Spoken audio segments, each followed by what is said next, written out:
Mark సువార్త 16వ అధ్యాయం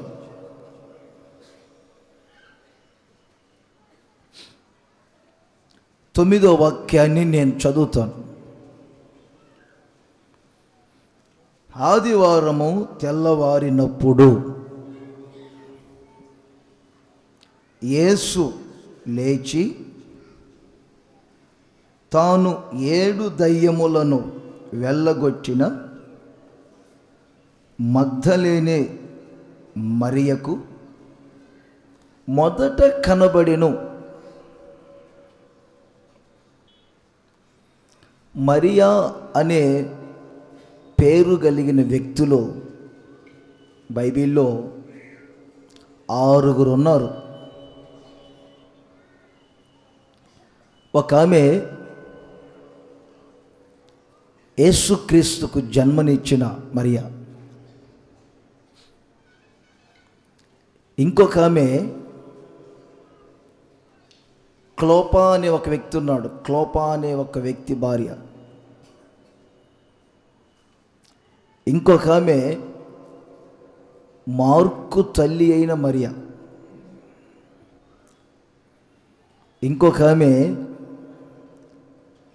బేతనియాలో ఉన్న లాజర్ సహోదరి అయిన మరియా. ఇంకొక ఆమె రోమా ప్రాంతంలో పౌలు విశ్వాసి మరియా. ఇంకొక ఆమె గలిలయ సముద్ర తీరాన ఆ తిబేరియా పట్టణానికి ప్రక్కన ఉంటుంది మగ్దాలే అనే ఊరు. ఆ ఊరు నుండి యేసు యొద్దకు వచ్చి 7 దయ్యముల చేత పీడింపబడుతూ ఉన్నప్పుడు యేసుక్రీస్తు ఆమెకు ప్రార్థన చేసి ఆ 7 దయ్యములను ఆమె నుండి దూరపరిచాడు. ఆ మరియా కూడా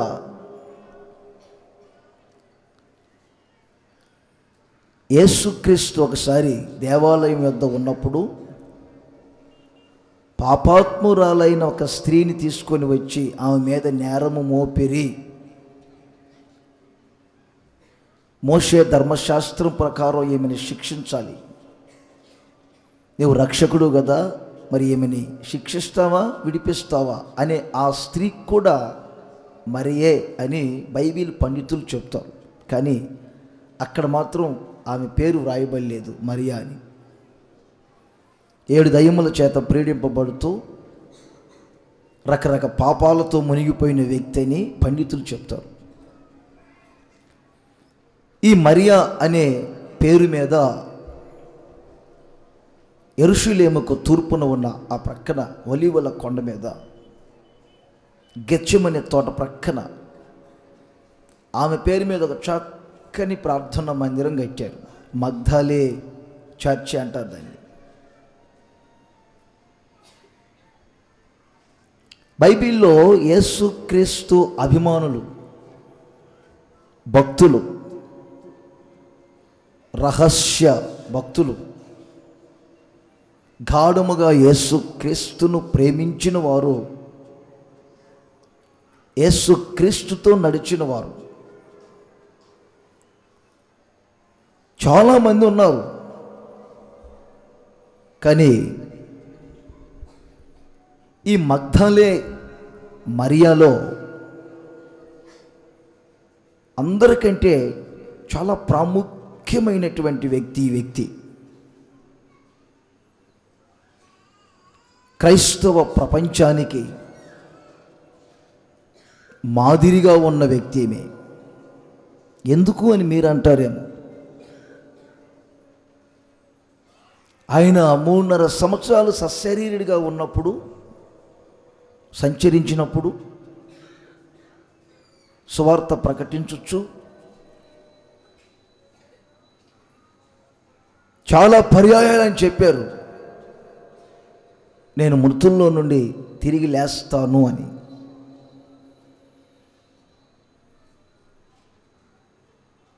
ఆ మాటను ఆయన అనుచరులు అనేకులు విశ్వసించారు. ఇప్పుడు మనం చదువుకున్న వాక్యంలో వ్రాయబడింది ఏంటంటే, మొదట కనబడెను. మగ్దలే మరియకు మొదట కనబడెను. ఈ మొదట అనేది కూడా చాలా ప్రాముఖ్యమైంది.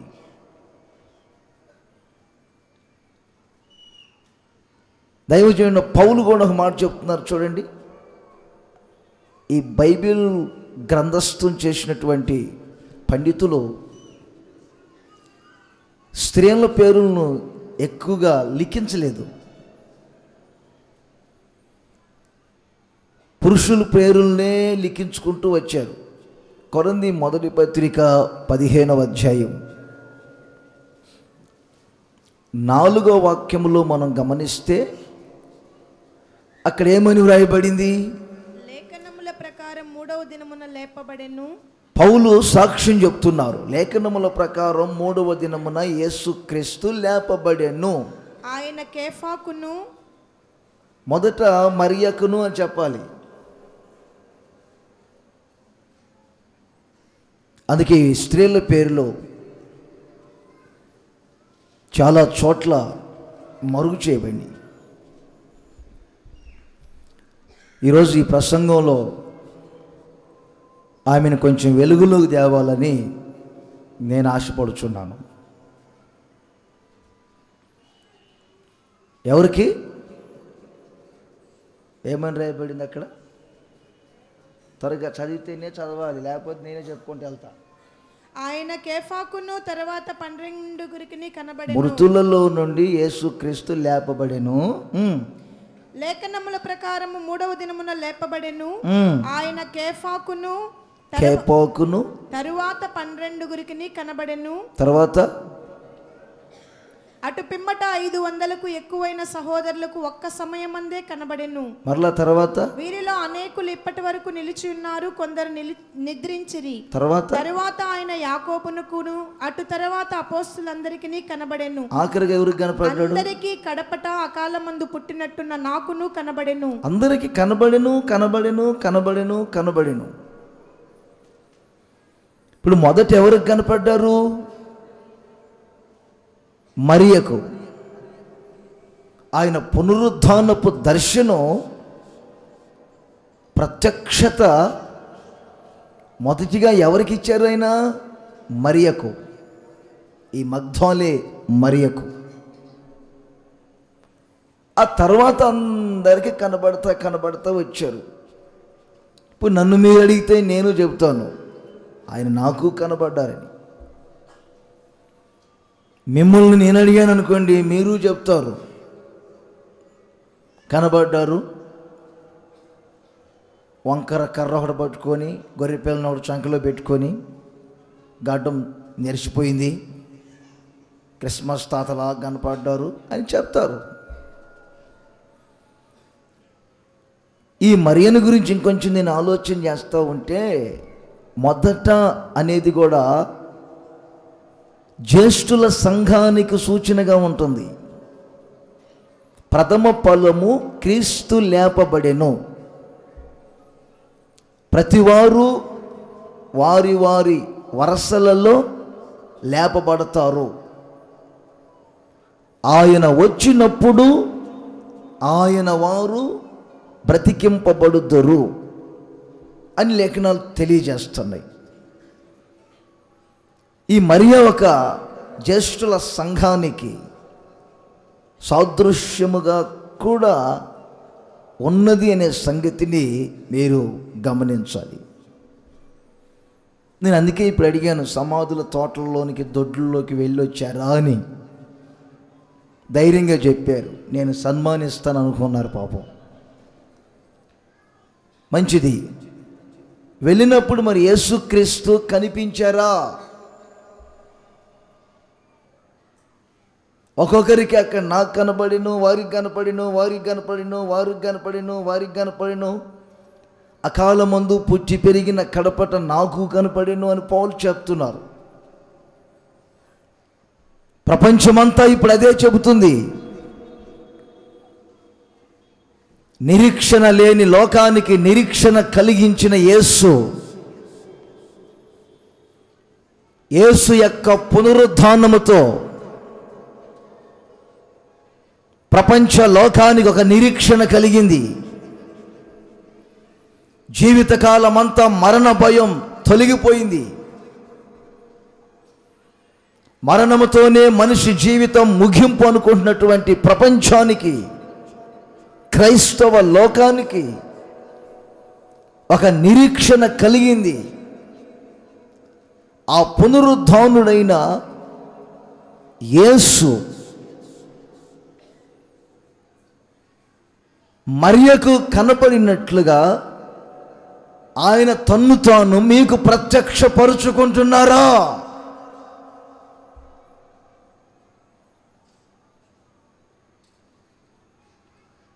మీరెవరైనా చెప్పగలుగుతారా ఆయన నాకు కనపడను అని?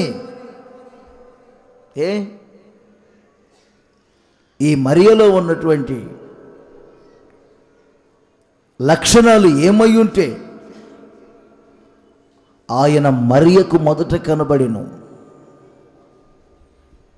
మరియకు మొదట కనబడినట్లు ఈరోజు నేను అనొచ్చు అనకూడదు, లోకరీతిగా అంటారు ఒక బంపర్ ఆఫర్ అని. మీకు ఒక ఆఫర్గా చెప్తున్నా, వినండి బాగా. మరియకు మొదట కనపడినట్లుగా వచ్చిన మీ అందరికీ ఆయన కనబడబోతున్నారు. అయితే మొదట నాకు అనుకోవాలి. ఇప్పుడు మీరు నాకు కనపడాలని. నేను తలుపు తీయగానే నన్ను ఒకరు ఎదుర్కొంటారు. మొదట నన్ను చూస్తారు. ఆయన నా మొహం చూసి నాకు సెకండ్ ఇస్తే వారికి అదొక తృప్తి. నేను కూడా కనపడగానే చేయి ఇచ్చేటప్పుడే బ్లెస్ చేస్తాను. ప్రార్థనలో ఉండి వాక్యం ధ్యానించుకుంటా అలా బయటికి రాగానే కనపడగానే బ్లెస్ చేస్తాను. ఆయన పునరుద్ధానపు శక్తితో మీకు కనబడబోతున్నారు. ఆయన పునరుద్ధానపు బలముతో మీకు ప్రత్యక్షం కాబోతున్నారు. ఆయన పునరుద్ధానపు మహిమతో మీకు కనబడబోతున్నారు. మొదట నాకు అని మీలో ఒక తీర్మానం కలిగితే ఈ రోజునే ఆయన పునరుద్ధానపు శక్తిని మీరు అనుభవించబోతున్నారు. అందరి చేతులు ఊపుతూ చెప్పండి గట్టిగా, హల్లెలూయా. ఈ మరియలో ఉన్నటువంటి కొన్ని చక్కని సుగుణాలు మీతో పంచుకుంటాను, బాగా గమనించండి. నేను 5 మరియల గురించి చెప్పాను. ఈ మరియ ఒక ప్రత్యేకమైన వ్యక్తి. కొన్ని విషయాలు మీకు చెప్తాను, గమనించండి. నోట్ చేయండి ఒక వాక్యాన్ని. యోహాను సువార్త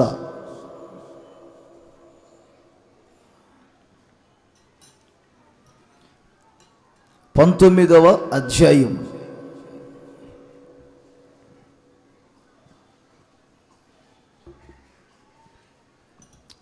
25వ వాక్యాన్ని మనం చదువుకుంటే, ఆయన తల్లియు ఆయన సహోదరియు క్లోపా భార్య అయిన మరియయు మగ్దలేనే మరియయు యేసు శిలువ యొద్ద నిలుచుండిరి. అది నోట్ చేసుకోండి.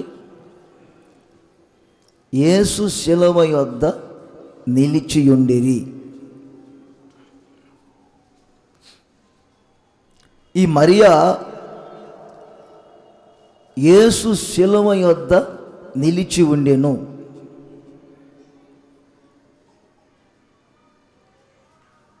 తలలో పైకి లేపండి. యేసు ప్రభు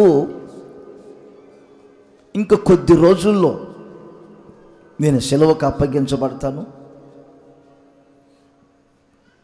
అన్యజనుల చేత నేను కొట్టబడతాను, నన్ను గాయపరుస్తారు అని చెప్పి కాపరిని కొట్టినప్పుడు గొర్రెలు చెదిరిపోయినట్లు మీరందరూ చెదిరిపోతారు, నన్ను ఒంటరిగా చేసి వెళ్తారు మీరంతా అన్నారు. నన్ను ఒంటరిగా చేసి వెళ్తారు. అప్పుడు పేతురు అంటారు, ఏమిటి ప్రభువా మీరు మాట్లాడేది?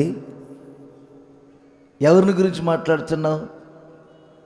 ఇంతకాలం నీకు నేను విశ్వాసిగా ఉన్నాను, ఇదే నువ్వు నన్ను అర్థం చేసుకుంది? అసలు నా సంగతి నీకు పూర్తిగా తెలిసినట్లేదు.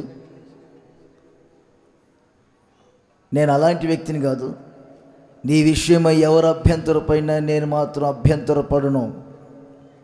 నీతో పాటు మరణములోనికైనను చెరలోనికైనను వచ్చుటకు నేను సిద్ధంగా ఉన్నాను. జాగ్రత్త, అందరిలాంటి వ్యక్తిని కాదు నేను అన్నాడు. యేసుప్రభు ఒక్కసారి నవ్వుకున్నారు.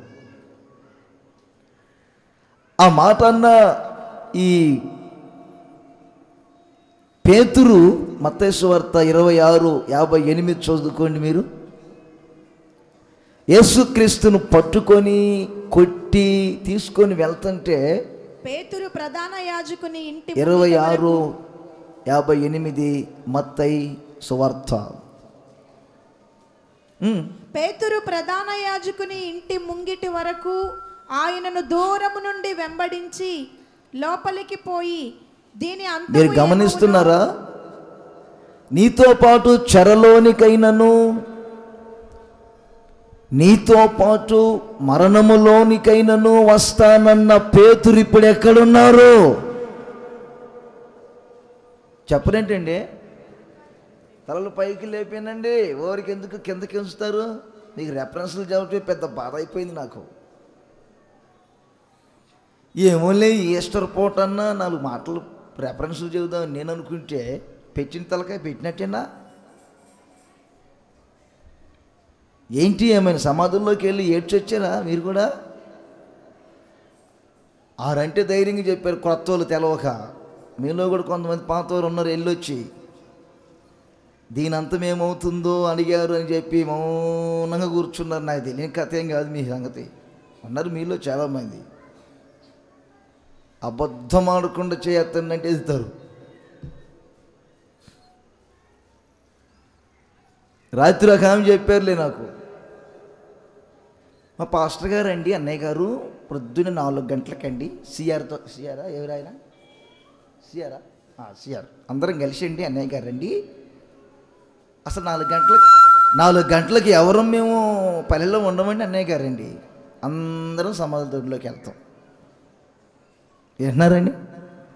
ఆ సమాధుల దొడ్లోనండి అన్నయ్య గారండి, ఒక్కొక్కరి సమాధి దగ్గర మా పాస్టర్ గారు ప్రార్థన చేసుకుంటూ వెళ్తారండి. నాకు ఆశ్చర్యంగా ఉంది, ఒక్కొక్క సమాధి దగ్గర చేయాలన్నా? అందుకే కదండి లైట్లు వేసాం. నాకు అనిపించింది అలా ప్రార్థన చేసినప్పుడు ఒక్కడన్న లోపల నుండి బయటకు వస్తే ఇక దాని అంతం ఏమవుతుంది? విచిత్రమైన మనుషులు.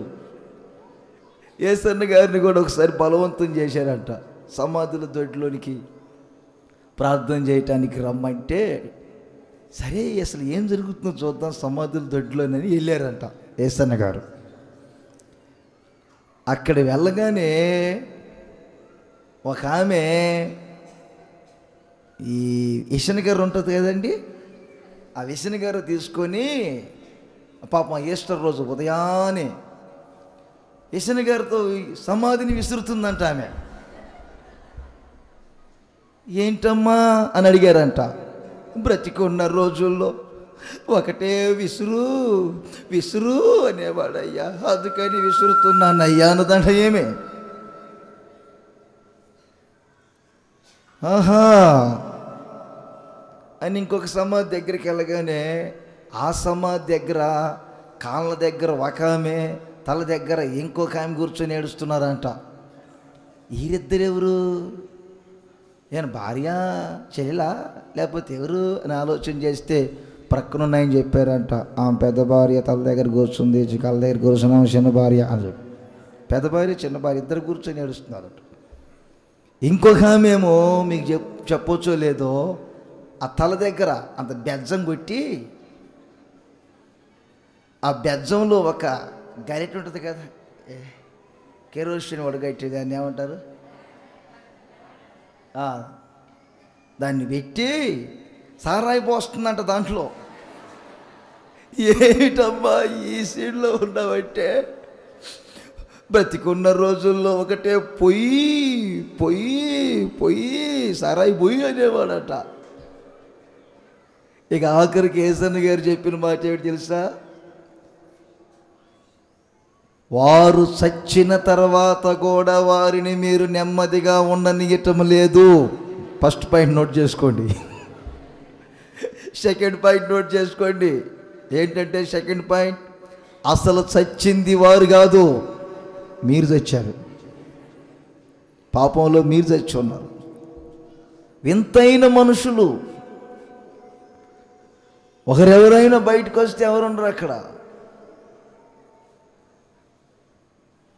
పాపం చాలామంది అదే ధ్యాసలో ఉంటుంది ఈరోజు, ఆ కోమలో. నేను అంటాను, నీతో పాటు చెరలోనికి, సిలువ అంటేనే ఒక శ్రమ, నీతో పాటు శ్రమలోనికి, నీతో పాటు మరణములోనికైనా వస్తానన్న పేతురు ప్రథమ సేవకుడు ఇప్పుడు యేసును ఎక్కడ ఉండి వెంబడిస్తున్నారు? ఒకసారి ఆలోచన చేయండి. ఈ మగ్దాలే గురించి మనకు అక్కడక్కడ పెద్ద హిస్టరీ లేకపోయినా, ఈ మగ్దాలేని గురించి చూడండి, మరియాని గురించి ఒక చక్కని మాట. ఆయన శిలువ యొద్దనే నిలిచి ఉన్నది. చాలాసార్లు ఇంటికి పిలిపించుకున్నారు. మరియా, మార్తా, లాజర్. యేసు ప్రభు శిలువ వేయబడేటప్పుడు కానీ, సమాధి చేయబడినప్పుడు కానీ, మృతుల్లో నుండి తిరిగి లేచినప్పుడు కానీ, మరియా కానీ, మార్తా కానీ, లాజర్ కానీ ఎవరూ కనపడరు మనకి. 12 మంది ఎవరూ కనపడరు. రహస్య భక్తులైన అరిమత్తయి యోసేపు కానీ, కురేనీయుడైనటువంటి సీమోను కానీ, నికోదీము కానీ, రహస్య భక్తులు యేసుక్రీస్తు చనిపోయిన తర్వాత కనపడ్డారు. కానీ మరియా యేసుక్రీస్తు సిలువ వేయబడుట కళ్ళతో చూస్తూ ఉన్నది, గాయపరచబడుట చూస్తూ ఉన్నది కళ్ళతో. యేసుక్రీస్తు సిలువ మోయుట చూస్తున్నది. ఎంతసేపు యేసుక్రీస్తు కలువరి సిలువలో ఆయన ఎంత బాధపడుచున్నారో కుమిలి కుమిలి ఏడ్చుకుంటూ చూస్తుంది. యేసుక్రీస్తు కలువరి సిలువలో ప్రాణం అర్పించేది, సిలువలో ఏమేం మాట్లాడుతున్నారో, దొంగను ఎలా క్షమించారో అన్నీ కూడా సిలువ యొద్దే నిలిచి ఉండి ధైర్యముగా చూస్తూ ఉన్నదండి ఈ మగ్దాలే మరియా. దీనికి లింకుగా ఒక మాట మీకు చెప్తాను. లూకా సువార్త 22వ అధ్యాయం 28వ వాక్యాన్ని మీరు మీ బైబిల్లో గమనించుకోండి. నా శోధనలలో నాతో కూడా నిలిచి ఉన్నవారు మీరే. యోహాను సువార్త 6వ అధ్యాయం 66వ వాక్యం. అప్పటి నుండి ఆయన శిష్యులలో అనేకులు వెనుక తీసి మరి ఎన్నడూనూ ఆయనను వెంబడింపలేదు. ఆయనను వెంబడించలేదు అనేకులు. కానీ యేసయ్య అంటారు, నా శ్రమలలో నాతో కూడా నిలిచి ఉన్నవారు మీరే. యేసయ్య శ్రమలలో నిలిచి ఉన్న వ్యక్తి మగ్దాలే మరియా. చేతుల పైకి అందరూ చెప్పండి ఒకసారి, ఇంకోసారి చెప్పండి గట్టిగా. నువ్వు క్రైస్తవుడవా అంటే బైబిల్ దాచిపెట్టుకునే లోకం ఇది.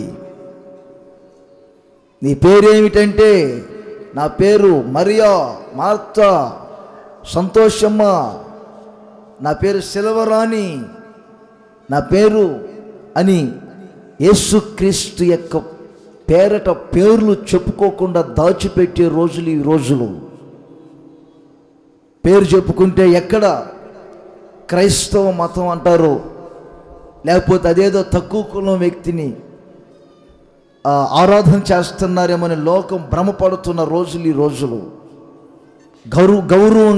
గర్వంగా యేసుక్రీస్తుని గురించి నోటితో ఒప్పుకోలేకపోతుంది ఈ సమాజం. ఎంతమందినో మనం చూస్తాం. కానీ యేసుక్రీస్తు యొక్క శ్రమలలో నిలిచి ఉన్న వ్యక్తి మగ్దలే మరియా. నీ గొంతు మీద కత్తి పెట్టి నీకు ఒకవేళ ప్రాణాపాయాలే వచ్చినా, పరిస్థితులన్నిటినీ ఒకవేళ కొన్ని పర్యాయాలు మీకు ప్రతికూలముగా మారిన మగ్దలే మరియ వలె మీరు సిలువ యొద్దే నిలిచి ఉండాలి. అందుకే పౌలు కూడా చెప్తారు, మనము సిలువను సహించాలి అంటే శ్రమలను సహించాలి. సిలువ యొక్క విలువేమిటో మనం గుర్తించాలి. అన్నీ కలిసి వచ్చినప్పుడు ఎగిరెగిరి చప్పట్లు కొట్టారు. అన్నీ కలిసి వచ్చినప్పుడు కాళ్ళకు నూనె రాశారు, తలకు నూనె రాశారు, శుభ్రంగా ఇంటికి పిలిపించి భోజనం పెట్టారు. యేసుక్రీస్తు యొక్క శ్రమలో పాలు పొందిన వారు ఎవరు? కొత్త ఇల్లు కట్టారండి. ఆ ఇంట్లో సాతాను క్రియ జరుగుతుంది. ఆ ఇల్లు పునాది వేసినప్పుడే ఒకరు వచ్చారు. ఆ ఇంట్లో ఎవరో ఒకరు చెప్పారు, ఆ ఇల్లు కట్టినా ఆ ఇంట్లో అనేకులు చస్తారని. విజయవాడలో నేను వెళ్ళి ఆ స్థలంలో ప్రార్థన చేసి వచ్చాను. ఆ కుటుంబీకులు ఆ ఇంట్లో అడుగు పెట్టలేదు. ఆ స్థలంలో, ఆ స్థలానికి బయట ఉండి నన్ను ఒక్కరిని పంపించి ప్రార్థన చేశారు. నాకు తెలియలే ఈ మర్మం. ఇల్లంతా కట్టారు, వారు అడుగు పెట్టలా. ఇల్లు ఓపెనింగ్ డేట్ ఇచ్చా, బయట షామేనా వేశారు గ్రౌండ్లో, అందరూ అక్కడ కూర్చున్నారు. రొబ్బెన కూడా అట్లా. నాకు తెలియక నేను హడావుడిగా వచ్చి రండి అంటే పదండి మీరు అన్నారు. నన్ను ఎవరో చెప్పారు ఆ ఇంట్లో అడుగు పెట్టిన వాళ్ళు చస్తారని. నేను ఎప్పుడైతే నాకు తెలియకుండా రిబ్బెన్ కూడా గట్ల కరేసి ప్రార్థన చేస్తా పదండి అని ఆ ఇంట్లో ఎప్పుడైతే అడుగు పెట్టానో నా క్రింద ఉన్న బండలో అడుగు లోతు దిగి కిందకి,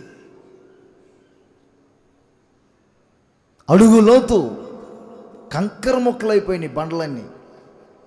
అడుగులో దిగిన భూకంపం వచ్చినట్టు ఒక్కడనే ఉండిపోయాను లోపల. ఇంకా స్తోత్రం యేసు రక్తం అంటానే ఉన్నాను. 7-8 రేకులు పటపట పగిలి కింద పడిపోయినాయి. అక్కడే షామేనే క్రింద చూస్తున్నారు తప్ప ఒక్కరన్న వచ్చి ఏంటి ఆ దైవజనుడు కదా అనుకో. నేను చచ్చినా పర్లేదు అనుకున్నారు వాళ్ళు. నేనంటాను వారు 6 చచ్చినా పర్లేదు, నేను ఒక్కరిని బ్రతికుండాలా. ఎందుకంటే లోకానికి సువార్త ప్రకటించాలి కాబట్టి. 6 చూస్తూ ఉన్నారు. అక్కడ ఆత్మతో నింబడుతున్నారు. అక్కడ ఆత్మతో నింబడితే ఫలితం ఏముంది? షామేనే క్రింద యేసు నామములను ప్రార్థన చేశాను. ఆ ఇంట్లో చాలా దారుణమైన పరిస్థితి. ఆ తర్వాత ఇలా జరిగిద్దనే మేము రాలేదయ్యా అన్నారు. అప్పుడు నాకేమనిపించింది అంటే నేను చచ్చాననేగా. ఇప్పుడు యేసు ప్రభువును కూడా అంతే, ఆయన ఒక్కరిని అప్పగించి వెళ్ళిపోయారు. అందరూ దూరం నుండి వెంబడేస్తున్నారు. మరియాలో ఉన్నది అది కాదు, ఆయన సిలువ యొద్దనే నిలిచి ఉన్నది. ఇంకోసారి చెప్పండి, చేతుల పైకెత్తి, గట్టిగా చేతుల పైకెత్తి. క్రైస్తవ ప్రపంచానికి మాదిరిగా ఉన్న వ్యక్తి, యేసు పునరుద్ధానపు సందేశం చెప్పే ప్రతి ఒక్కరూ ఈ మగ్దలే మరియను గురించి మాట్లాడక తప్పదు. సరే, ఒక సంగతి చెప్తా వినండి. పెందల కాడ లేచి, యోహాను సువార్త 20వ అధ్యాయం, నేను చెప్పే పాయింట్లు నోట్ చేసుకోండి, ఏదంటే అది వ్యాసం రాసినట్టు రాయిబాకండి.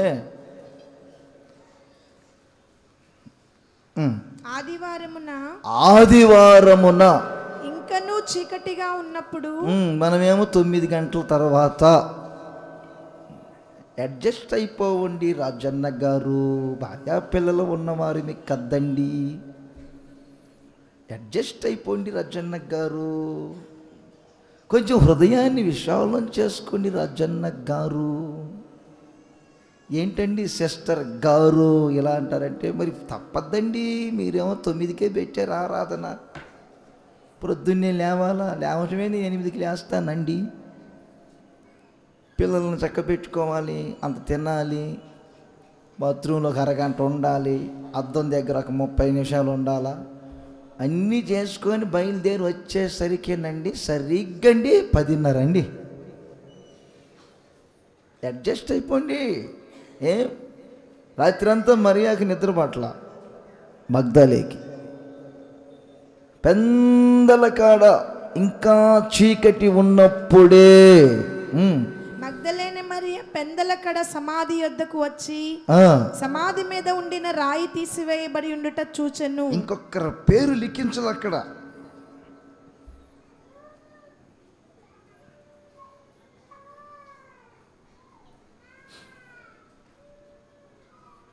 ఆమె పరిగెత్తుకొని వెళ్ళారు. ఏనండి, సమాధి మీద ఉన్న రాయి తొలగిపోయింది, సమాధిలో ఎవరు లేరు. బాగా వినాలి మీరు.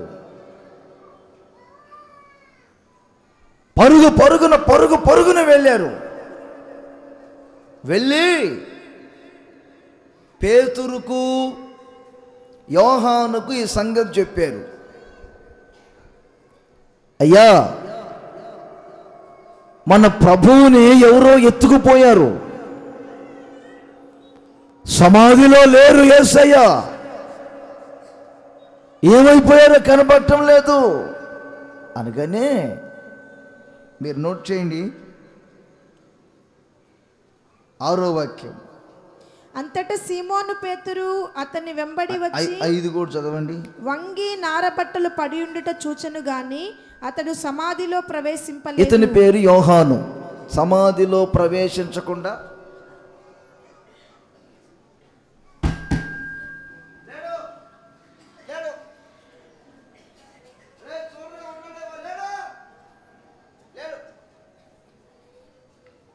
అనుకుంటూ వచ్చారు. లేడు,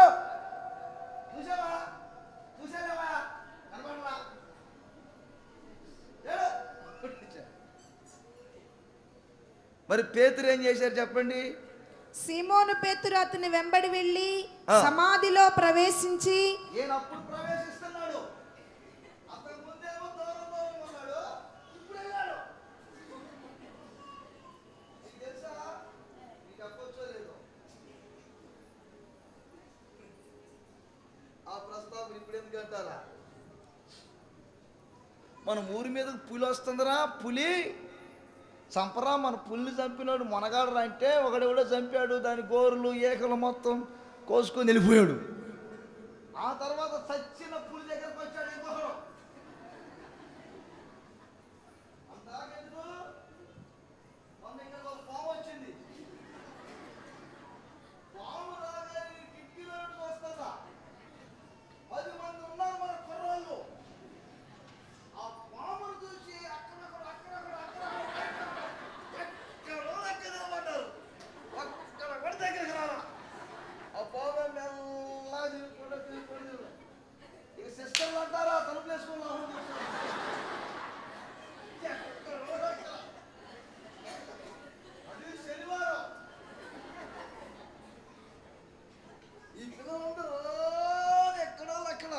పెద్దవాళ్ళే, పిల్లలు కూడా కాదు, ఎక్కడో అక్కడ కూర్చున్నారు. అది చూసింది ఆడింది. నేను కిటికీలో నుండి అన్నీ చూస్తూనే ఉన్నా. ఆడి అక్కడ బెచ్చం ఉంటే బెచ్చంలో నుండి వెళ్ళిపోయింది. అది వెళ్ళిపోయిన తర్వాత ఇంతంతలో కర్ర తీసుకుని వచ్చారు.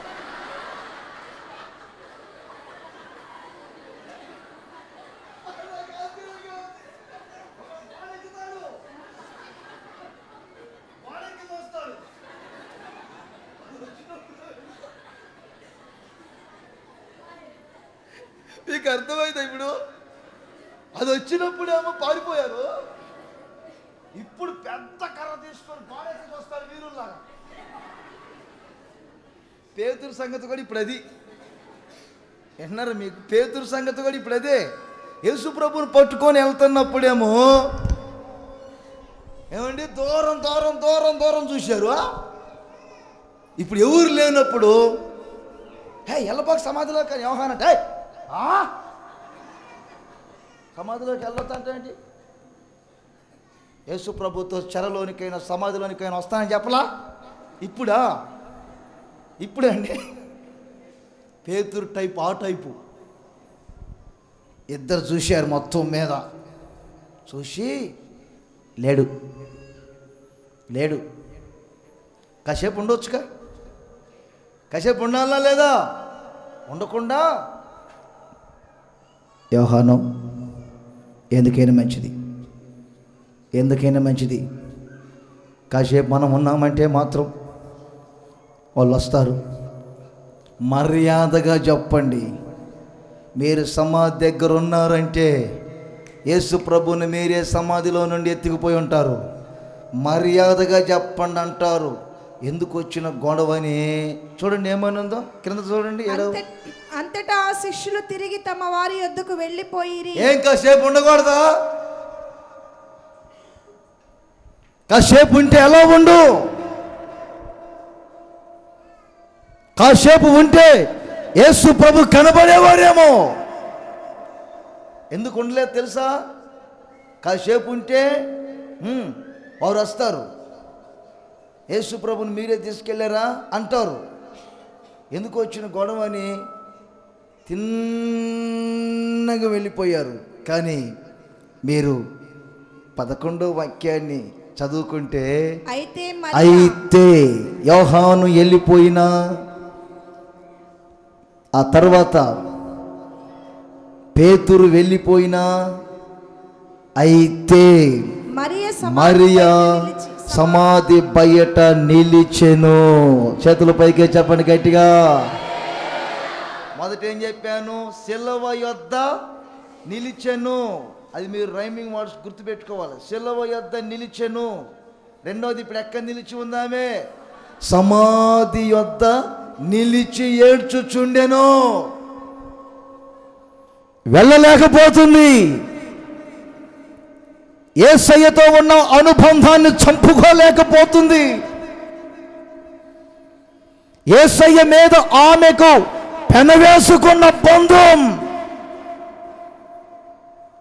మరణాలు, చెరలు, శ్రమలు మరియను క్రీస్తు ప్రేమలో నుండి వేరు చేయలేకపోతున్నాయి. సిలువ వేయబడేటప్పుడు అక్కడే ఉండవు. మీకు ఇంకొక సంగతి కూడా చెప్తా వినండి. ఇంకొక వాక్యాన్ని మీకు చూపిస్తాను చూడండి. 27:61 చదవండి. మత్తయి సువార్త. మగ్దలేని మరియయు వేరొక మరియయు అక్కడనే సమాధికి ఎదురుగా కూర్చుండి ఉండిరి. ఆశ్చర్యంగా ఉంది. అది క్రీస్తును సమాధి చేసిన తర్వాత, క్రీస్తు సమాధిలో ఉన్నప్పుడు సమాధి వద్దనే కూర్చుంది. నెక్స్ట్ సమాధిలో నుండి ఆయన తిరిగి లేచినప్పుడు ఎక్కడ కూర్చుందామే? సమాధి దగ్గరే నిలిచి ఉన్నది. ఇప్పుడు చాలామంది చనిపోతే, అమ్మా మీ సంగతి చెప్తున్నానండి, చాలామంది చనిపోతారు, కాసేపు ఏడుస్తారు అని. ఎంత భార్య అయినా, ఎంత భర్త అయినా, పిల్లలైనా, తల్లిదండ్రులైనా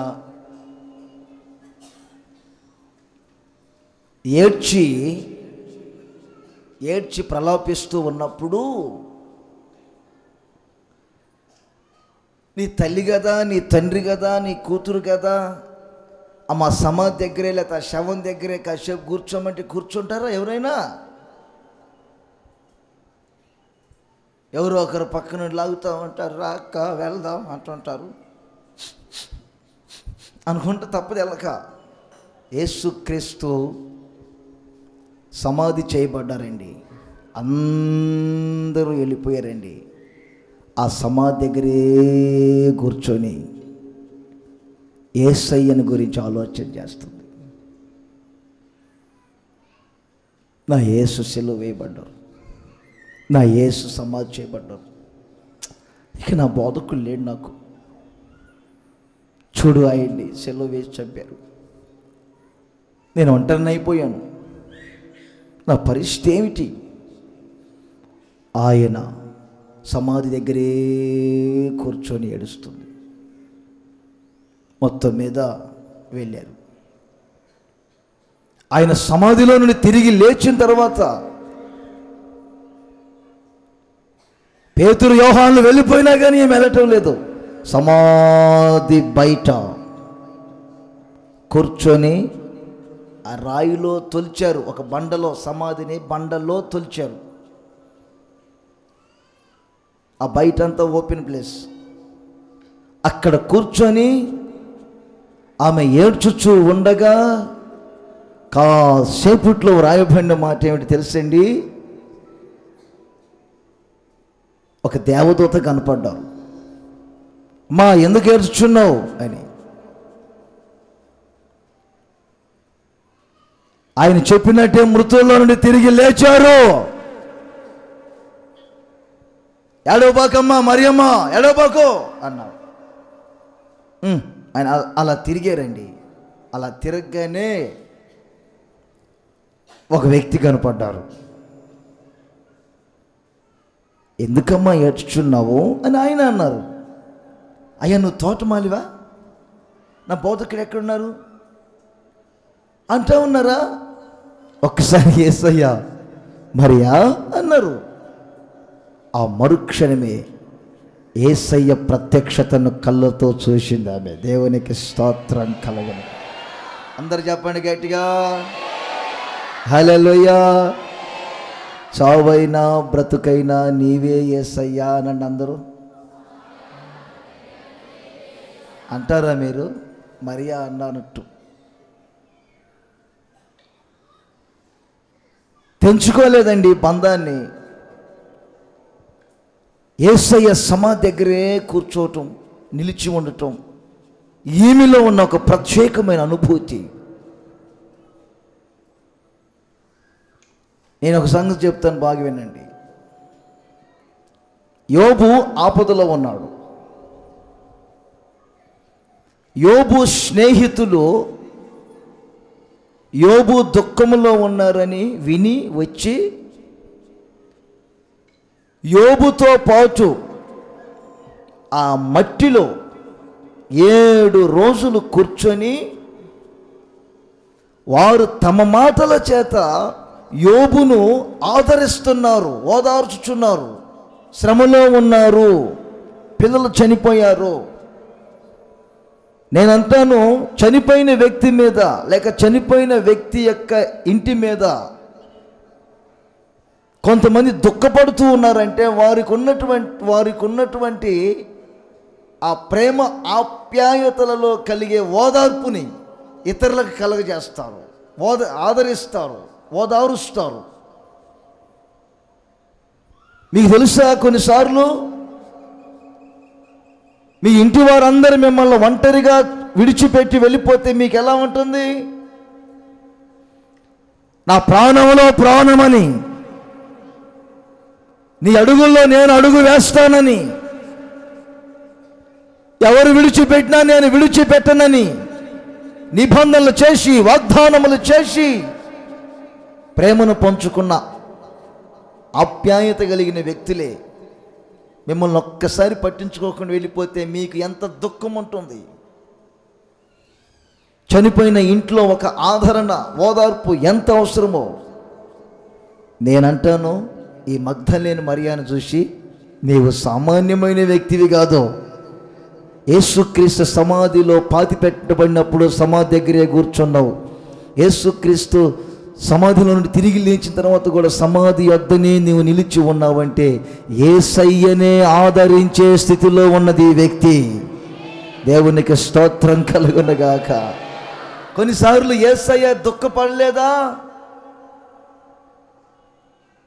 మీరంటారు యేసయ్యకు కూడా ఓదార్పు అవసరమా అని. మీ ద్వారా నేను ఆదరణ పొందవద్దా? మీ ద్వారా నేను ఓదార్పును పొందవద్దా? ఊరికి నా ద్వారానే మీరు పొందుతారా ఓదార్పుని? నా బాధల్లో కూడా మీరు పాలు పొందవద్దా? నా దుఃఖములో, నా సుఖాలలో మీరు పాలు పొందవద్దా?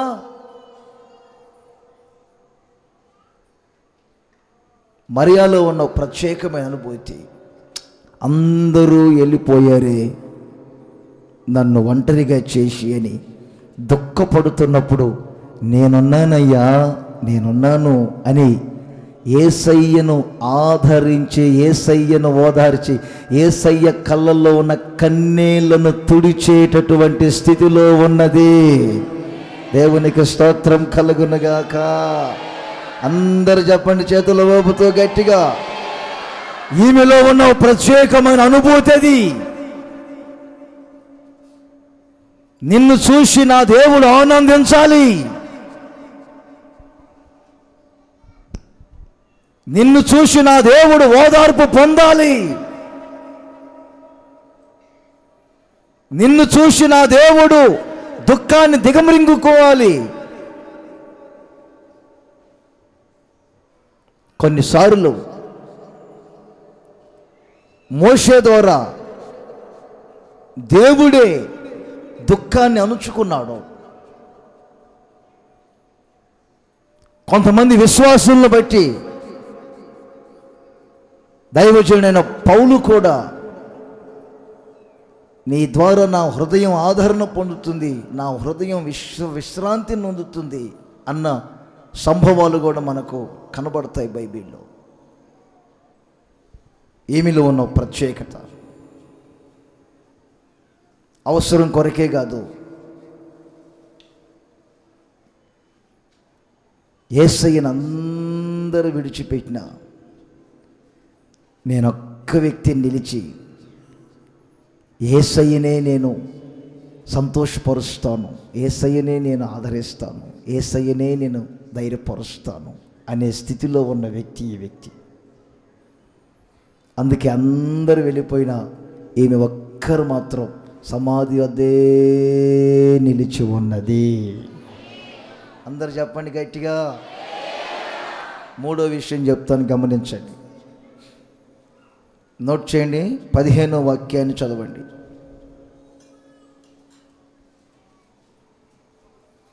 ఇరవై 15 యోహాను సువార్త. యేసు, అమ్మా ఎందుకు ఏడ్చుచున్నావు, ఎవరిని వెతుకుచున్నావు అని ఆమెను అడుగగా ఆమె ఆయన తోటమాలి అనుకొని, అయ్యా నీవు ఆయనను మోసుకొని పోయిన ఎడల ఆయనను ఎక్కడ ఉంచితివో నాతో చెప్పుము, నేను ఆయనను ఎత్తుకొని పోదునని చెప్పాను. ఆ మాట నోట్ చేయండి, ఎత్తుకొని పోయేదను. ఇటు చూడండి ఒకసారి, మీరందరూ మీ ప్రక్కన కూర్చున్న వాళ్ళు మీరు ఎత్తుకొని పోతారా మీ ఇళ్ళకి?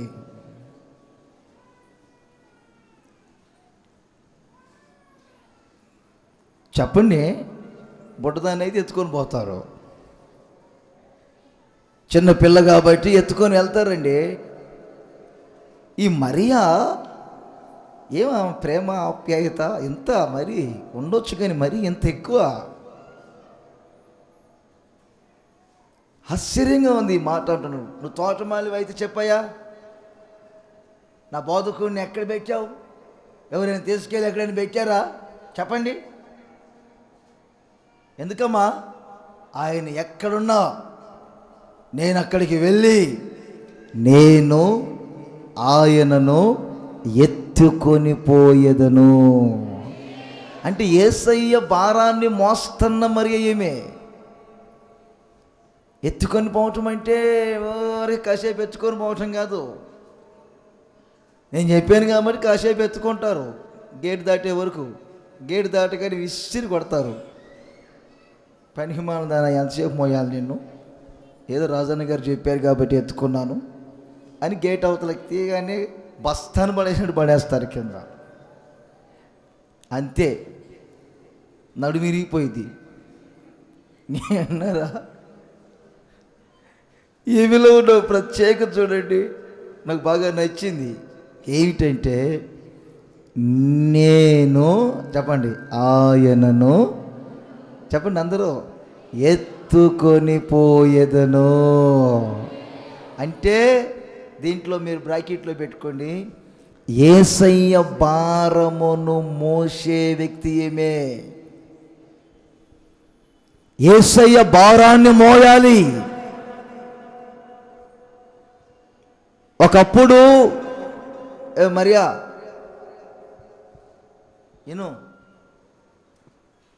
అవునయ్యా, ఒకప్పుడు నేను 7 దయ్యాల భారాన్ని మోసాను. ఒకప్పుడు మీరు పాపాన్ని మోశారు, రోగాలను అనుభవించారు, నీచమైన సంబంధాలలో ఉన్నారు. ఒక్కొక్కరికి ఒక్కొక్క చరిత్ర ఉంటుంది.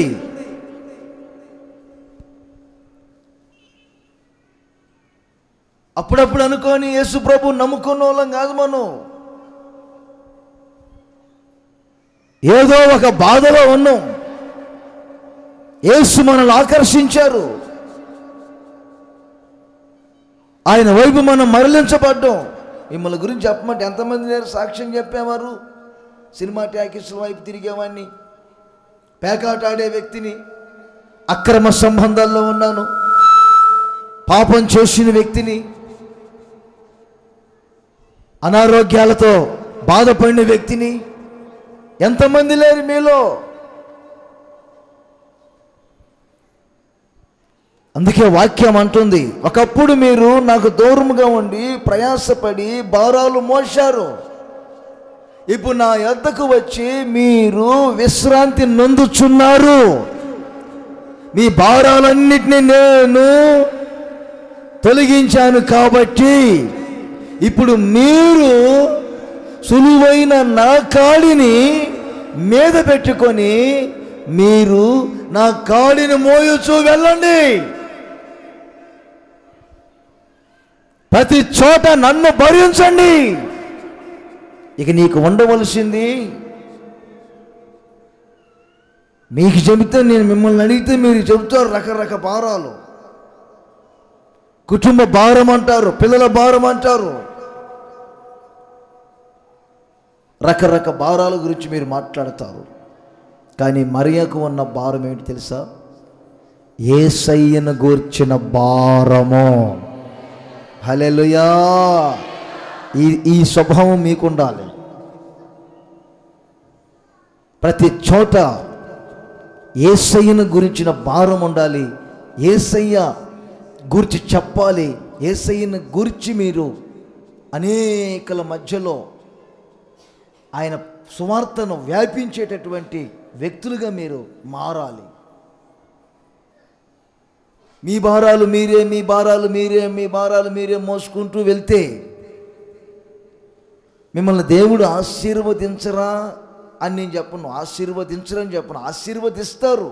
అయితే మరియకు ఆయన పునరుద్ధానుడై మొదట కనబడినట్లు ఆ ప్రత్యక్షతను మీరు అనుభవించలేరు. మరియలో ఇంకొక విషయం చెప్పాను మీకు, ఆయన ప్రథమ ఫలముగా లేచారు, ఆయన మరలా ప్రత్యక్షం కాబోతున్నారు. ఆయన ప్రత్యక్షమైనప్పుడు జ్యేష్ఠుల సంఘం, మొదటి సంఘమే, పరిశుద్ధాత్మ ద్వారా ప్రథమ ఫలము నొందిన సంఘమే రేపు ఆయన ఎదుర్కోబోతుంది. ఆమె మహిమ కలిగిన సంఘానికి పరిశుద్ధాత్మ అనుభవం కలిగిన సంఘానికి సాదృశ్యంగా ఉంది మరియా. ఎప్పుడో పునరుద్ధానం కలుగుతుందని నాకు అనుకుంటే కుదరదు. చచ్చిన ప్రతివారు పునరుద్ధానం పొందుతారు. త్రాగుబోతులైన, వ్యభిచారులైన, నరహంతకులైన ప్రతి వారికి పునరుద్ధానం ఉంటుంది. అయితే శ్రేష్టమైన పునరుద్ధానం ఒకటి ఉన్నది. అది జీవ పునరుద్ధానం. ఆ పునరుద్ధానపు శక్తిని మీరు పొందాలంటే మీకు ఈ అనుభవం కావాలి. దైవజనుడు పౌలు కూడా ఇదే మాటలు చెప్పారు. ఏ విధము చేతనైనను మృతులలో నుండి నాకు పునరుద్ధానము కలగవలెనని సమస్తాన్ని నేను వ్యర్థం చేసుకొని క్రీస్తును సంపాదించుకొని నేను నడిపించబడుచున్నాను. ఈరోజైనా యేసయ్య భారం మీరు కలిగి ఉండండి. యేసయ్య భారం. ఎక్కడో కట్టబడి ఉన్న గాడిద దాని కట్లు విప్పారనే కృతజ్ఞతతో యేసయ్యను మోసుకుంటూ వెళ్తుంది దేవాలయంలోనికి. Praise the lord. ఇంకోసారి చెప్పండి అందరు గట్టిగాను. ఇంకోసారి చెప్పండి గట్టిగాను. నేను ఆ వాక్యం చదువుతూ ఉంటే గాడిద మీద ఊరేగుతూ ఊరేగుతూ ఊరేగుతూ యేసు ప్రభు ఎక్కడికి వెళ్ళారు చెప్పండి? యెరూషలేము దేవాలయంలో ప్రవేశించిన ఉంది. మీరు యేసయ్యను ఈ గాడిద వలె భరించి మోసే వ్యక్తులైతే నిశ్చయముగా యేసయ్యతో కూడా మీరు కూడా నూతన యెరూషలేములో ప్రవేశించబోతున్నారు. ఇంకోసారి చెప్పండి గట్టిగా హల్లెలూయా. నువ్వు కనబడయ్యా, నేను అనండి గట్టిగా మాట, నేను ఎత్తుకొని పోతారా.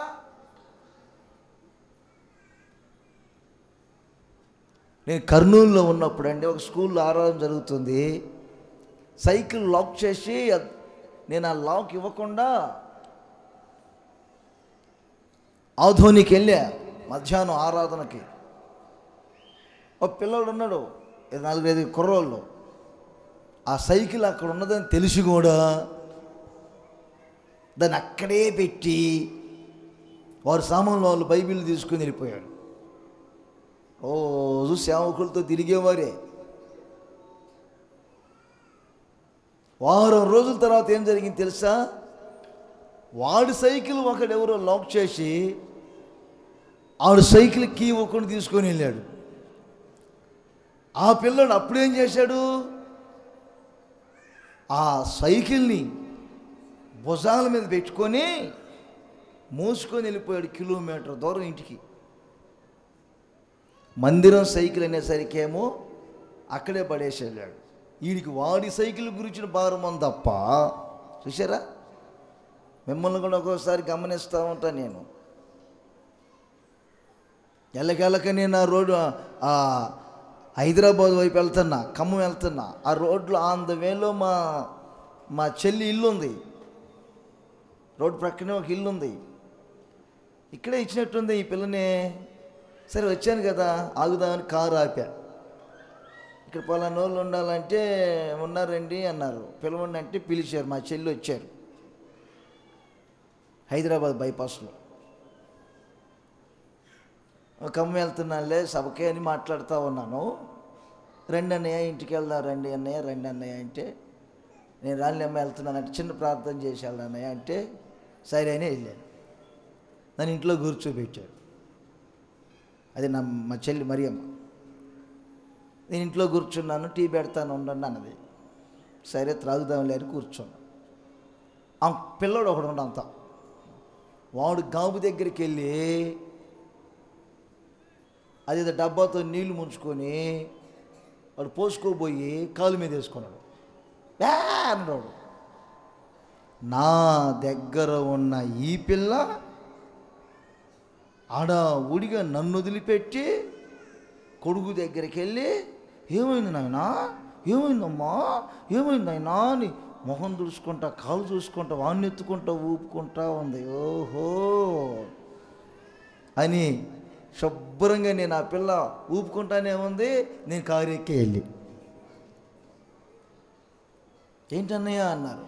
నీ కొడుకు గురించి నీకెంత చిన్నదానికే భారం అంటే నా పిల్లల గురించి నాకెందుకు ఉండదు భారం? నీకున్నదేమో ఈ భారాలు, నాకున్నదేమో నా పిల్లల భారం.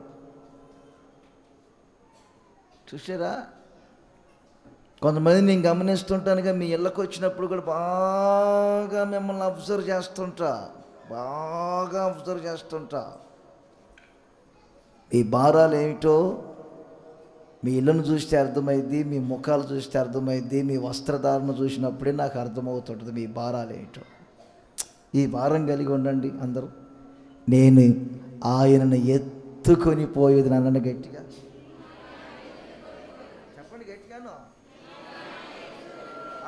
ఆయన నేను ఎత్తుకొని పోయేదనయ్యా, ఎత్తుకొని పోయేదను.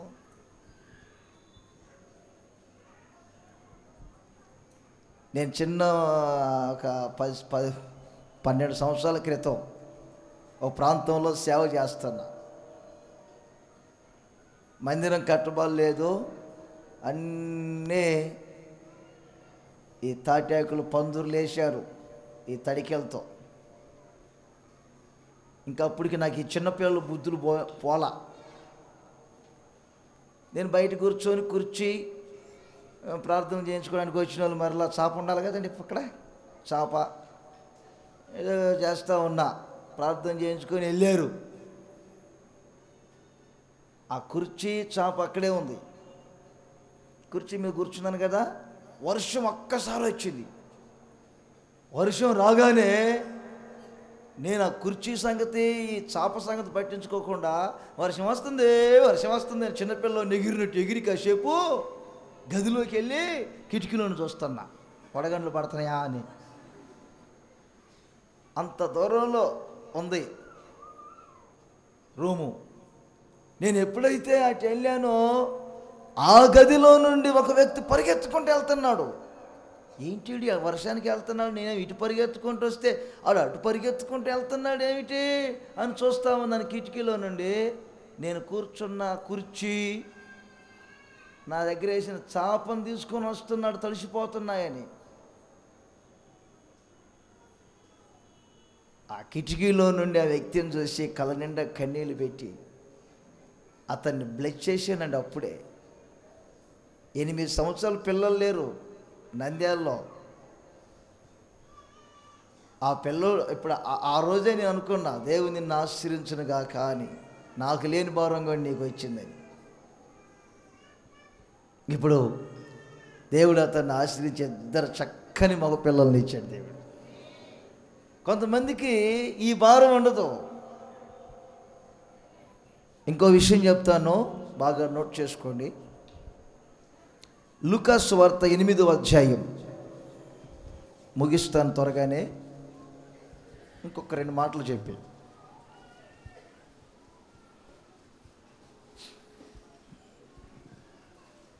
8వ అధ్యాయంలో మొదటి 2 వాక్యాలు చదువుతారు, వినండి.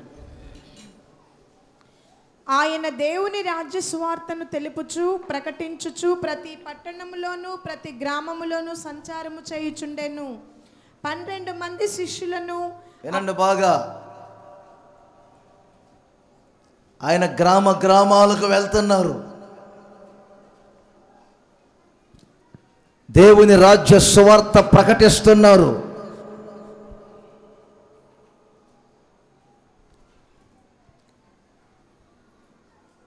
గ్రామాలు సంచరిస్తున్నారు. యేసయ్యతో కూడా ఎవరెవరు ఉన్నారో చూడండి. అక్కడ 12 మంది శిష్యులను, 12 మంది సేవకులు ఉన్నారు. అపవిత్రాత్మలను వ్యాధులను పోగొట్టబడిన కొందరు స్త్రీలను, అది నోట్ చేయండి, 2వ వారు. కొందరు స్త్రీలను అనగా 7 దయ్యములు వదిలిపోయిన మగ్దలేనే అనబడిన మరియయు.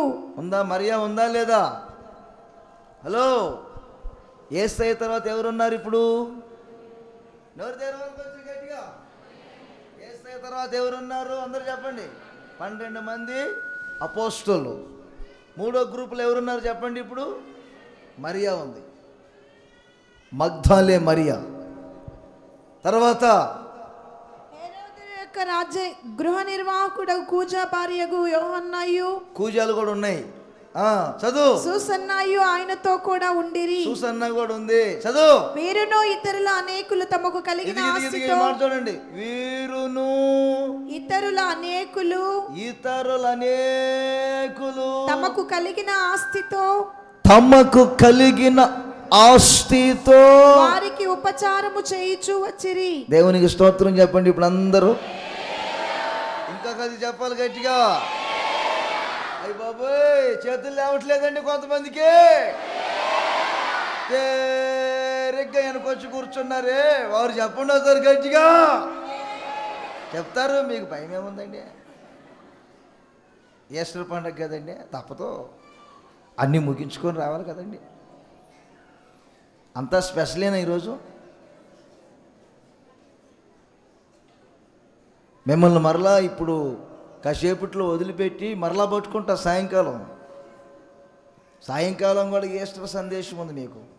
యేసుక్రీస్తు మృతులలో నుండి లేచటం వల్ల కలిగే ఆ ఆశీర్వాదాలు ఏమై ఉన్నాయో రాత్రికి రాజీవ్ కాలనీలో సభ ఉంది, అక్కడ చెప్తా.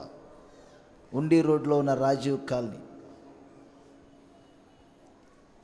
రేపు అన్నవరం తాడిచెరువు గట్టు, అక్కడ ఒక మీటింగ్ ఉంది. 2-3 తేదీల్లో చినరంగనిపాలెం ఆ వంతెన దగ్గర, విశాఖపల్లి వంతెన దగ్గర ఆ రైట్ సైడ్కి అలా లోపలికి వస్తే అక్కడ ఒక 2 రోజులు సభలు ఉన్నాయి, అక్కడికి రండి.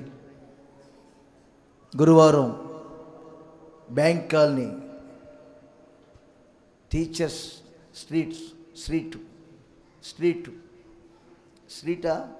స్ట్రీటేనా వీధి అంటారు అక్కడ.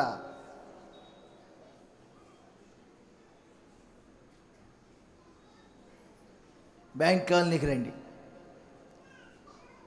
తర్వాత నల్లజర్ల దగ్గర ఒక మీటింగ్ ఉంది శుక్రవారం, ప్రకాశ్రావు పాలెమది, అక్కడికి వెళ్తాం. ఈ వారంలో జరిగే మీటింగ్లన్నిటికీ రండి.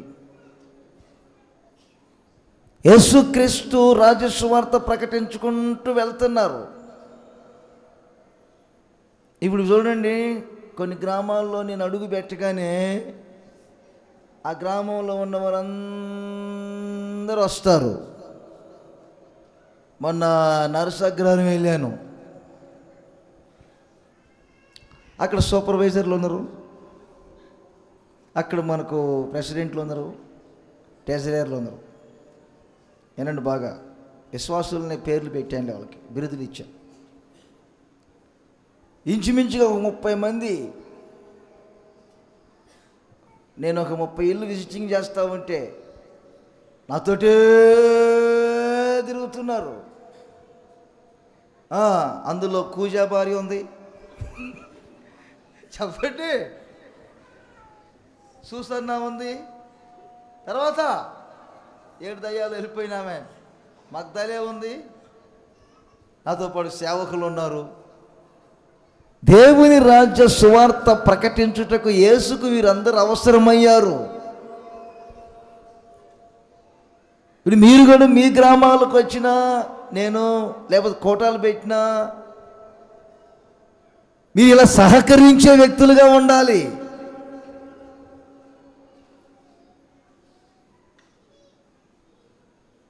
కొన్ని చోట్లకి నేను వెళ్తానా, మనోళ్ళ దగ్గరికి, నేను వస్తున్నానని తెలిసినా ఈయన గారు టయానికి నిద్రపోవాలి కదండి, నిద్ర మీదే ఉంటాడు. భార్య, అన్న వస్తున్నారండి, 10 ఇళ్ళు చేసుకొని రావాలి కదా, 11 ఇళ్ళు మనం గంట బట్టి దానికి, అప్పుడు వరకు కాసేపు అనుకుంటారు. అంత నిర్లక్ష్యమా?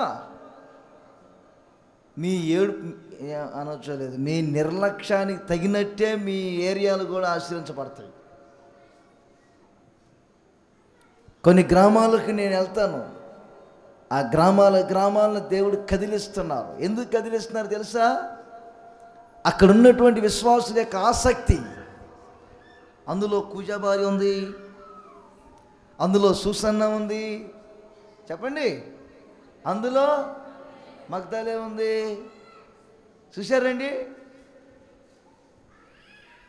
కొంతమంది ఏమో నేను అనకూడదు అంటున్నా, కొంతమంది విశ్వాసులను బట్టి దేవుడి దయ వల్ల వారితో వచ్చే విశ్వాసులు అందరు మందిరానికి రాకుండా ఆగిపోయారు. కొంచెం కోడిపిల్లలు పెద్ద అయిన తర్వాత తెలుసా మీకు, కోడిపిల్లలు కొంచెం పెద్ద అవుతాయి. పెద్ద అవగానే ఈ తల్లి కోడి ఏం చేసిద్ది, పొడిచి తరిమేస్తుంది. అప్పుడు వరకేమో గద్ద నోట్లో పడకుండా అప్పుడు వరకేమో కాపాడుతుంది. కొంచెం పెద్ద అయిన తర్వాత ఏం చేస్తుందంటే ఈ తల్లి కోడి పెట్ట దగ్గరకు వస్తుంటే ఊరుకోదు, పొడిచేస్తుంది. మా తల్లులకు పొడిచేవారు ముందు కొంతమందికి, పొడిచి పొడిచి పొడిచి పొడిచి పొడిచి పొడిచి పోపం ఒక కుటుంబం ద్వారా 4 మందిరానికి రాకుండా అయిపోయాడు. మీరిప్పుడు రాజ్య సువార్త భారము కలిగి ఉన్నారా? మీ ద్వారా రాజ్య సువార్త ప్రకటించబడాలి. ఆ రోజున ఎలా జరిగిందో, యేసయ్యతో కూడా అనేకులు ఉండి గ్రామాలు వెళ్ళి రాజ్య సువార్త ప్రకటించారు. మీ ద్వారా గ్రామాలలో సువార్త ప్రకటింపబడాలి. చేతుల పైకే చెప్పండి గట్టిగా, హల్లెలూయా. గ్రామాలను ఆవరించిన చీకటి తొలగిపోవాలి, విగ్రహారాధికులు మార్చబడాలి, గ్రామాలన్నీ యేసయ్య దగ్గరకు రావాలి. ఆ రోజుల్లో వారు సహకరించినట్లుగా మీరును సహకరించాలి.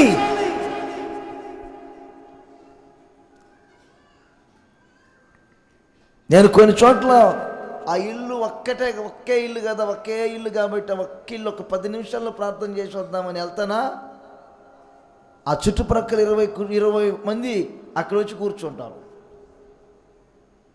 ఏంటమ్మా వీరందరిని పిలిచారు? అన్నా మీరు మరలా దొరకరు కదా, మీరు వస్తున్నారని చెప్పగానే ప్రార్థన చేయించుకోవడానికి వచ్చారన్న, ఒక చిన్న ప్రార్థన చేయండి అన్న, వెళ్తారు. నేను వెళ్ళక మునిపే కొన్ని ఇళ్ళల్లో ఏంటో చెప్పమ్మా కుటుంబ విషయాలు అనగానే ఆమె సుబ్బులచ్చి ప్రార్థన చేసుకుంటుందంట.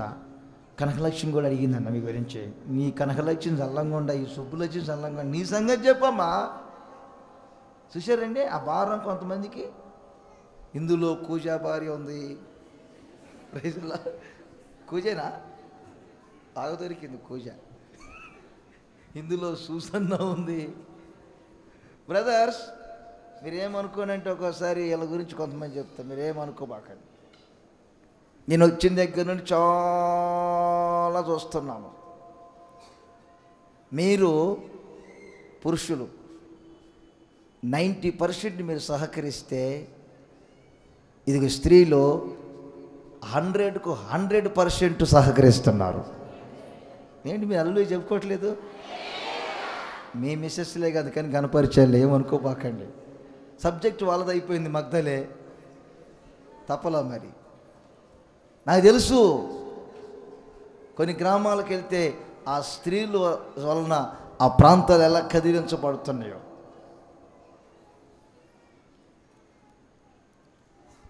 మగ్ధలే మరి ఆ రేయం బగులు తిరుగుతానే ఉంది.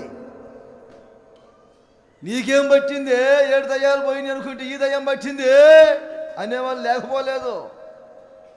అవునులే నాకు ఈ దయ్యం పట్టింది, ఆ దయ్యాలని పోయినాయి, ఇప్పుడు ఈ దయ్యం పట్టింది. ఇక మగ్ధలే గ్రామంలో ఉన్నది ఎప్పుడేమే యేసయ్య గురించి మాట్లాడుతూనే ఉంది, యేసయ్య గురించి ప్రకటిస్తుంది. యేసయ్య ఎక్కడికి వెళ్తే అక్కడికి వెళ్తా ఉన్నారు, యేసయ్యతో పాటు తిరుగుతూ ఉన్నారు.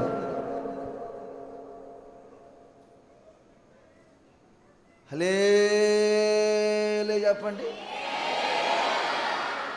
మాతో పాటు ఒక సిస్టర్ ఉండేది, ఇప్పుడు కాదులేండి, ఒకసారి ఇంతకుముందు మాకు ఒక సిస్టర్ ఉండేది. సిస్టర్ 10:30 అయిందంటే నోట్లో ఆవులింపులు వస్తాయి ఆమెకి.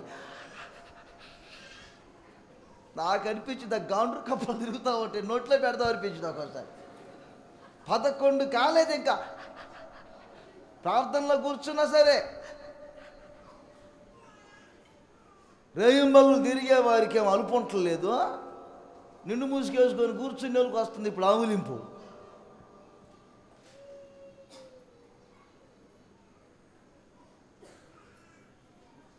గంటల గంటలు వాక్యం చెప్పి ప్రార్థనలు చేసే వాళ్ళకి అలుపు లేదు. నిండు కొండలా కూర్చోడానికి వచ్చిందా? సీన్లు మారిపోయినాయి చూడండి. ఇప్పటికే కొంతమందికి కూర్చున్న సీన్లు మారిపోయినాయి. ఈస్టర్ పండుగ రోజైనా త్వరగా వదిలితే శుభ్రంగా వెళ్ళి కాసేపు ఏదో పాయాసం తిని ఆయాస పొడి పండుకోసం నేను ఉండే. ఓయ్ బాబోయ్, చాలా వస్తున్నాయి అబ్బా. Praise the Lord. సంతోషంగా చెప్పండి. ఇంకా చెప్పండి అనేవాళ్ళు గట్టిగా చెప్పండి. ఇక చాలే ఆపండి అనేవాళ్ళు కూడా చెప్తారు ఎవరైనా. నేను ఒక్కదాన్ని పంపిస్తా ఇంటికి. Praise the Lord. వీరు సహకరించటమే కాదు, క్రింద 2వ వాక్యం ఉంది, వీరిలో వీరితో అనేకులను చేయించు వచ్చిరి. అసలు తమకు కలిగిన అదే అసలు మింగేశావు. నాకు కావాల్సింది అది. వేసవిలో ఇప్పుడు సభలు చాలా జరగాలి, డబ్బు కావాలి నాకు. అది మింగేస్తే ఎలా?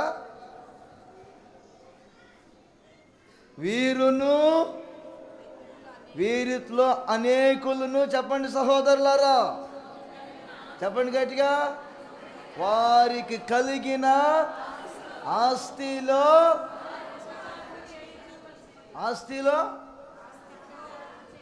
అందరూ అరుస్తారు. అక్కడ ఎవరైనా స్పష్టంగా చెప్పండి. ఆస్తితో వారికి ఉపకారము చేయించు. ఆస్తిలో ఉపకారం అంటే ఏమిటి? కౌనుకలు ఇవ్వమని, దశమ భాగాలు ఇవ్వమని, సభల కొరకు ఖర్చు పెట్టమని. ఆస్తిలో ఉపకారం అంటే ఏమిటి అనుకున్నారు? యేసయ్యకు సహకారంగా నిలబడ్డారు. మీరు ఈ కోణంలో ఎప్పుడైనా ఈ మగ్దలేని గురించి ఆలోచించారా? మీరు ఈ కోణంలో ధ్యానించారా? మగ్దలేనగానే ఏదో యేసుప్రభు ప్రత్యక్షమయ్యారు అని చెప్తారు, కానీ ఈమె లక్షణాలు చూశారండి? ఆమెకు కలిగినటువంటి దానిలో నేను మధ్య కొందరిని చూస్తున్నా. 8,000 దశమ భాగం ఇచ్చే వ్యక్తి 8,000 ఎందుకు ఇవ్వాలే అని ప్రేరేపణ కలిగింది ఆయనకి. దుష్ట ప్రేరేపణ అది. 7,000 ఇచ్చారు. నిజంగా చెప్తున్నా, 7,000 ఎప్పుడైతే ఇచ్చారో ఆయన బిజినెస్ తగ్గిపోయింది. ఇప్పుడు ఆఖరికి మొన్న 3 నెలల క్రితం నేను ఆయన దశమ భాగం చూస్తే 3,000కి వచ్చింది. నేనే స్వయంగా అడిగాను, ఏం బ్రదర్ నీ బిజినెస్ ఏమైనా తగ్గిపోయిందా? వర్కర్స్ ఏమైనా తగ్గిపోయారా? నీ దగ్గర పెయింటర్లు ఏమైనా తగ్గిపోయారా? ఏమైంది చెప్పు. అవునన్నా, ఏంటోనన్నా తగ్గిపోతుంది. ఎక్కడ లోపం జరిగింది చెప్పు. నేనే దశమ భాగం మరీ ఎక్కువ ఇస్తున్నానేమో అని ఆ సందేహంతో కొంచెం తగ్గించానన్నా. నేనే కావాలా? నువ్వు ఎప్పుడైతే తగ్గించావో అప్పుడే నీ బిజినెస్ తగ్గిపోయింది. 900 జీతం అనుకోండి, 90 రూపాయలు, నేను ఆశించి చెప్పట్లేదు, 90 రూపాయలు దశమ భాగం అనుకోండి. ఆ 90 ఏముందిలే, ఇంకొక 10 ఇద్దాంలే, 100 రూపాయలు సరిగ్గా ఇద్దాంలే అని 100 ప్రభుకి ఇస్తే ఈసారి జీతం నీకు 1000 రూపాయలు పెరిగింది.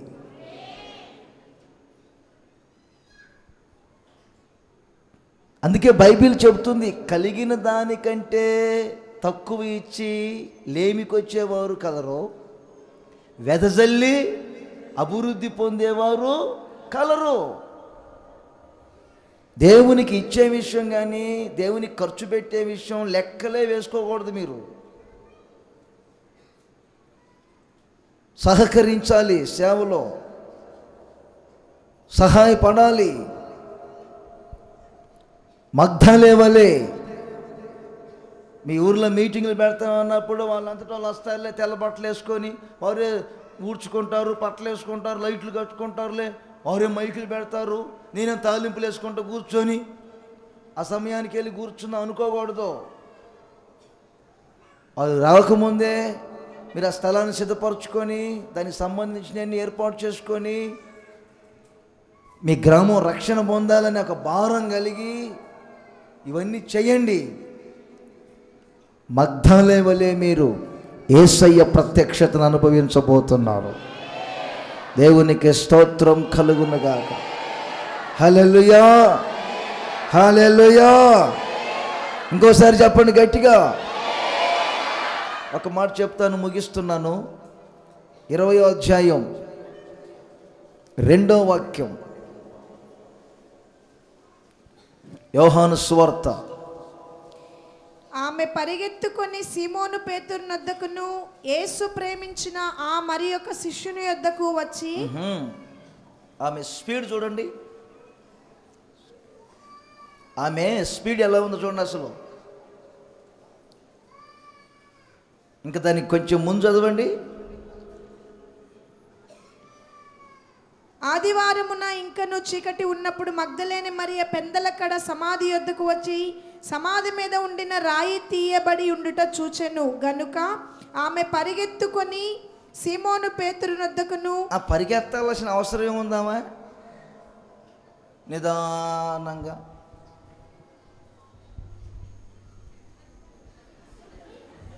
నిదానంగా. నేనెవరినో ఆ తమ్ముడిని పిలువ తమ్ముడు అన్న, ఆ తమ్ముడిని పిలువ అన్న. అక్కడ ఒక తమ్ముడు ఉన్నాడు, పిలువ అన్న, పిలవండి ఆ తమ్ముడిని అన్న. ఇతను వెళ్ళి పిలవద్దు, ఇక్కడే ఉండి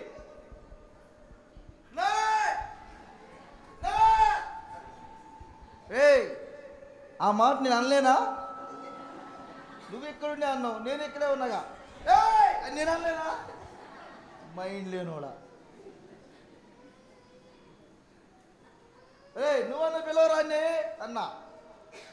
ఈవిడు వెళ్తుంటే చూశాను నేను నిదానంగా. ఎక్కడ పాప చేమలు వస్తాయో అని ధర్మమూర్తి నిదానంగా. మామూలు కొంతమందికి మహానిదానం అనకూడదు అన్నాను, కానీ ముఖం కడిగినా కానీ బ్రష్ పెట్టిందంటే మాత్రం నోట్ల ఆ ఫ్యాన్లు ఆడుతుంటే ఒకసారి డక్క డక్క డక్క డక్క డక్క డక్క. ఈరోజంతా నేను మీ రేంజ్లోకి వచ్చేసా. ఈ టైప్లో చాలా రోజులు అయింది మీకు వాక్యం చెప్పా. రుద్ది రుద్ది రుద్ది రుద్ది కారిపోతుండాలి ఆ పేస్ట్ అంతా, ఇలా ఉమ్మంతా. మా తల్లులోకి ఒకసారి అనకూడదు అంటున్నాను, నిదానం.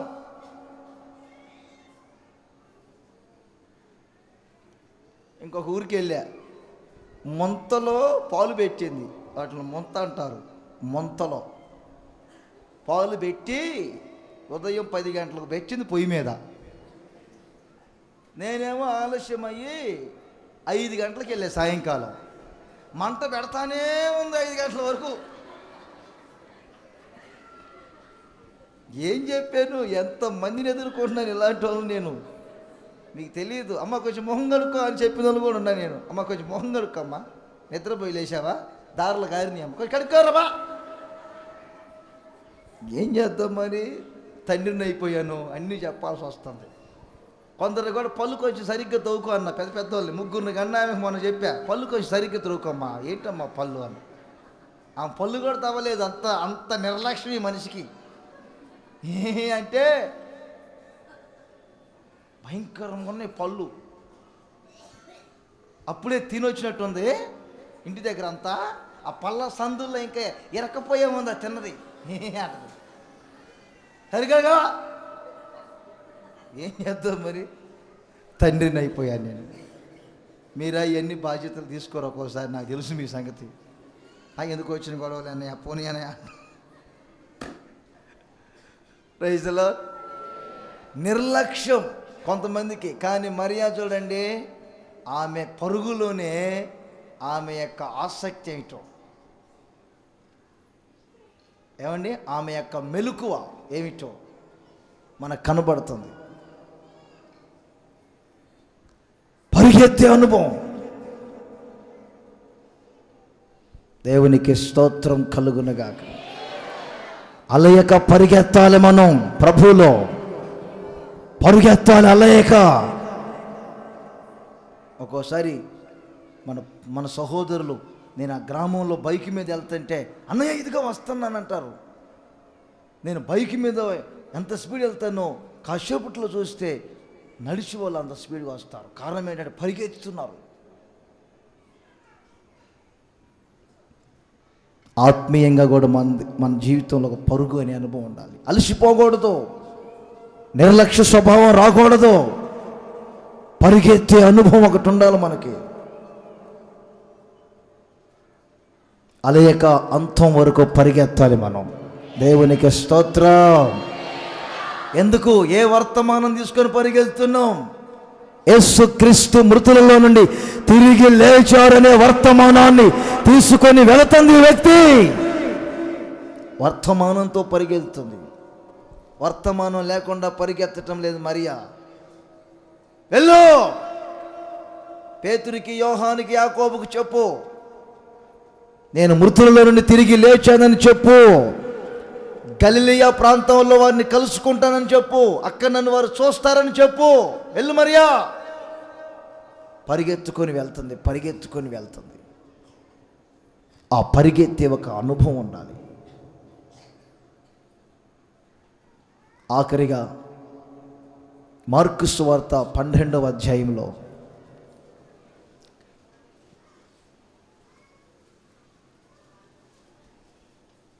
మొదటి 16వ అధ్యాయంలో మొదటి వాక్యం, 16 మొదటి వాక్యం.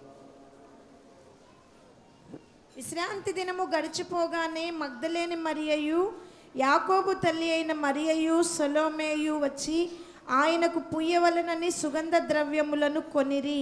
ఆయన దేహమును అభిషేకించుచుండెను. అది మీరు రాసుకోవాల్సింది. ఆయన దేహమును అభిషేకించుచుండెను. అందరు తలలు పైకి లేపండి, ఒక్క మాట వినండి. బేతనియాలో మరియా యేసు పాదముల మీద తైలం పోసి యేసు పాదములకు పూసింది. ఎప్పుడు చెప్పండి? మృతులలో నుండి లాజర్ లేచిన సంతోషముగా ఉన్నప్పుడు. నేను అదే చదువుతా ఉంటే బైబిల్లో, ఈ మార్త ఎక్కడికి వెళ్ళినట్టు, ఈ మరియ ఎక్కడికి వెళ్ళినట్టు, వారు రావచ్చుగా. యేసు ప్రభు సిలువ వేయబడ్డారు తెలుసుగా. యేసు ప్రభు సమాధి చేశారు. యేసు ప్రభు తిరిగి లేస్తారనే వాగ్దానాలు ఎన్నో ఉన్నాయిగా. ఈ మార్తా, మరియా, లాజరు వీరంతా ఏమయ్యారు? మేలు పొందిన వాళ్ళందరూ ఏమయ్యారు? మేలు జరిగినప్పుడేనా? ఆమె చేతుల కష్టార్జితాన్ని వ్యర్థం చేసుకొని కొన్ని సుగంధ ద్రవ్యాలను కొని యేసు యొక్క శరీరమునకు పూసి ఆయన శరీరాన్ని కాపాడాలి, చెడిపోకుండా కాపాడాలని తపన. ఆయన దేహమే ఆత్మీయంగా మనం ఆలోచన చేస్తే సంఘమై ఉన్నది. ఈ సుగంధ ద్రవ్యాలన్నీ ఏం చేస్తాయి తెలుసా? ఆ చచ్చిన శవాన్ని వాసన రాకుండా, చెడిపోకుండా కాపాడుతాయి. క్రీస్తు శరీరం అనే సంఘం కుళ్ళిపోకూడదు. క్రీస్తు శరీరం అనే సంఘం చెడిపోకూడదు, వాసన కొట్టకూడదు. క్రీస్తు శరీరం అనే సంఘం ఎప్పుడు పరిమళ వాసనగా ఉండాలి అనేదానికి ప్రాకులాడిన వ్యక్తి మరి సంఘాల క్షేమం కోరుకుంటూ మీరును ఈ మరియా వలె ఆయన శరీరం అనే ఈ సంఘాన్ని మీ ద్వారా చెడిపోకుండా, మీ ద్వారా ఆ బ్యాడ్ స్మెల్ ఇతరులకు కలగకుండా, మీ ద్వారా సంఘము సువాసనగా మారాలి. మీ సాక్ష్యాన్ని బట్టి సంఘానికి పేరు రావాలి. మిమ్మల్ని బట్టి సంఘం కుళ్ళిపోకుండా అభివృద్ధి కావాలి. మిమ్మల్ని బట్టి మీ చర్చికి వస్తారంటయ్యా పొలాని వారు, వారిని బట్టేనయ్యా నేను మందిరానికి వస్తున్నాను, వారి ప్రవర్తన బట్టి అని చెప్పుకోవాలి అందరూ. అయ్యా నేను మందిరానికి మానేనంటే అదిగా వారిని బట్టేనయ్యా, మా ఏరియాలో ఆమెనయ్యా దేవుని నామానికి అవమానం కలుగజేస్తుంది, మినిస్ట్రీ విలువను పాడు చేస్తుంది అనే స్థితిలో మీరు ఉండకూడదు. మీ ద్వారా సంఘానికి మంచి పేరు రావాలి. నా ద్వారా సంఘానికి మంచి పేరు రావాలి. ఎన్నరా నా ద్వారా సంఘం చెడిపోకూడదు, నా ద్వారా సంఘం కులిపోకూడదు. కనుక నా ప్రియమైన సహోదరులారా, మరియాలో ఇప్పుడు మీకు ఇంచుమించుగా 7 అనుభవాలు చెప్పాను. ఒకటి, సిలువ యొద్ద నిలిచెను. రెండవది, సమాధి యొద్ద నిలిచెను. దాంట్లో ఇంకొక భాగం చెప్పే మీకు, యేసుక్రీస్తు సమాధి చేయబడిన తర్వాత కూడా సమాధి యొద్దనే కూర్చుండి ఏడ్చుచుండెను. తర్వాత చెప్పండి, ఆయననే భారం, యేసయ్యని ఎత్తుకొని పోతాననే ఒక భారం.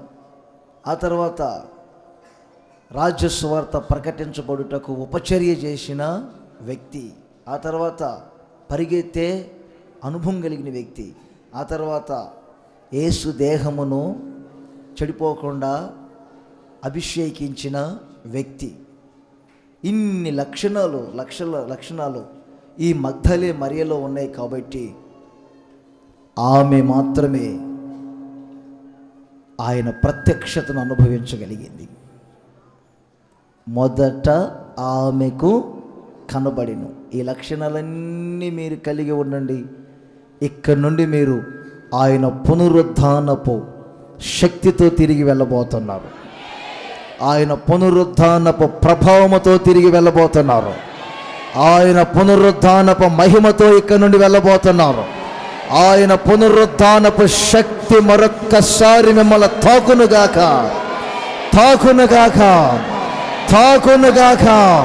మరొక్కసారి ఆయన పునరుద్ధానపు శక్తి మీకు కనబడునుగాక. మొదట మరియకు కనబడినట్లుగా మీకు కనబడునుగాక. అదిగా పునరుద్ధానపు శక్తి.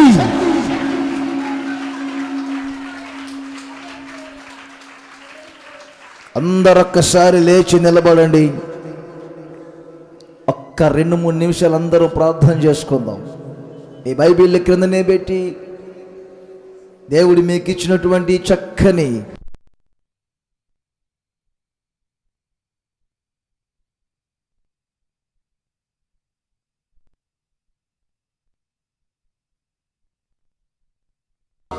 ఐదు 500 మందికి ఒక్కసారి కనిపించారు.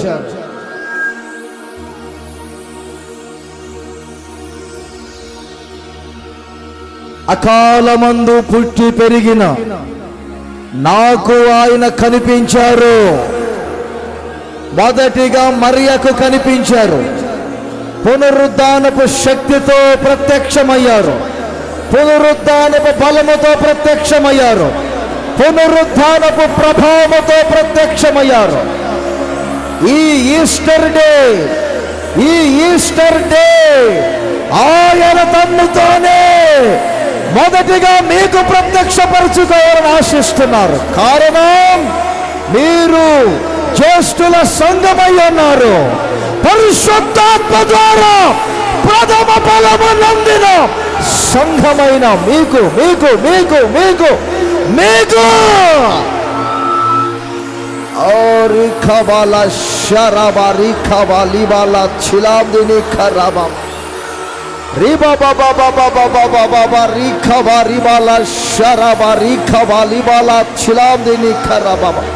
అందరూ చప్పట్లు కొట్టి ఆనందించి గంతులు వేయండి. యేసయ్యా యేసయ్యా నీ పునరుద్ధానపు శక్తితో నింపు, పునరుద్ధానపు బలముతో నింపు, మహిమతో నింపు, ప్రభావంతో నింపు. కనబడు కనబడు కనబడు కనబడు కనబడండి కనబడండి.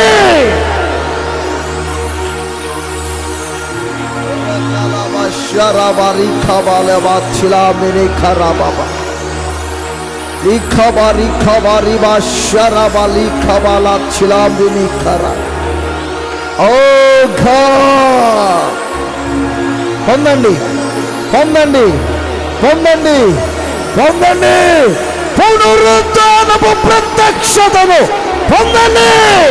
అదిగో అదిగో అదిగో.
Kalaba sharaba nikabala chilabe nikaraba.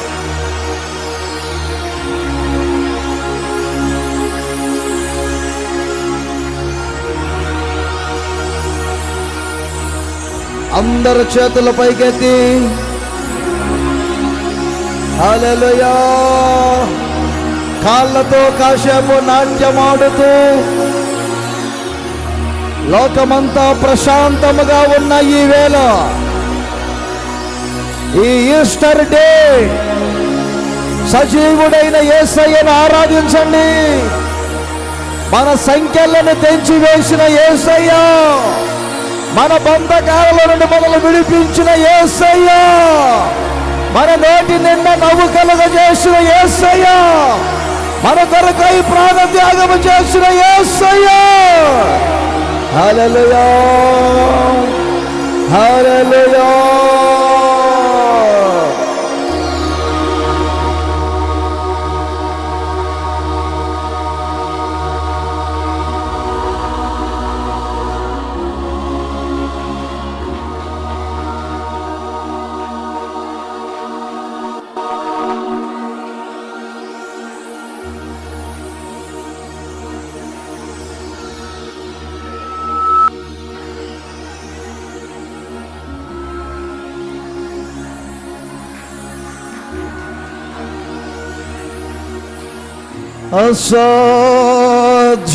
అసాధ్యమైనది ఏమున్నది,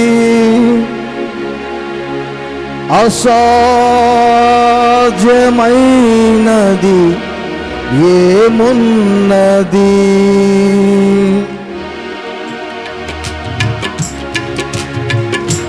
యోధా స్తుతి గోత్రపు సింహమా యేసయ్యా, నా ఆత్మీయ ప్రగతి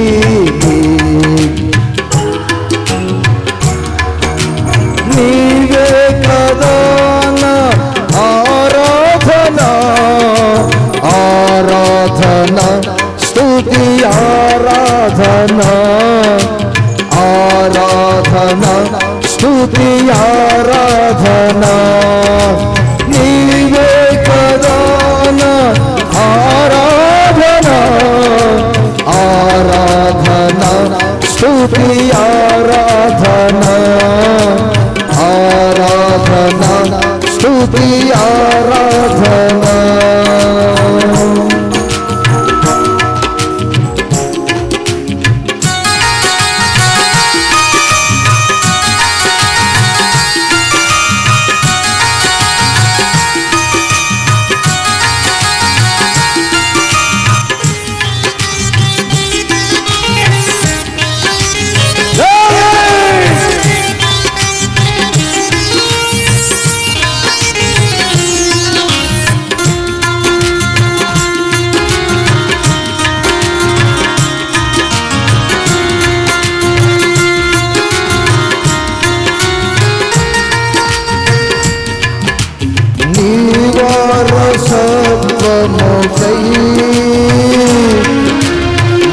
జయము కోరింది నీవేనని అత్యున్నతమైన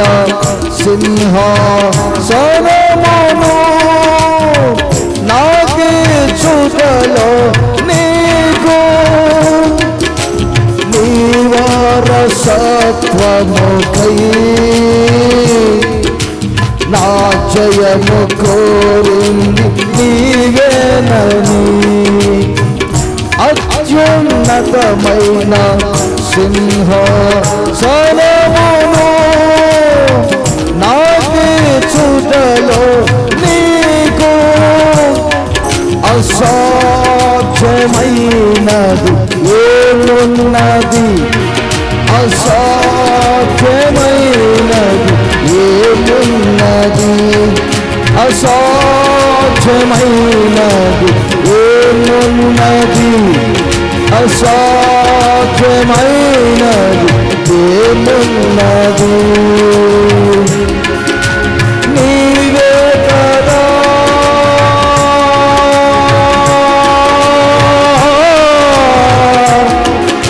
నీవే కదా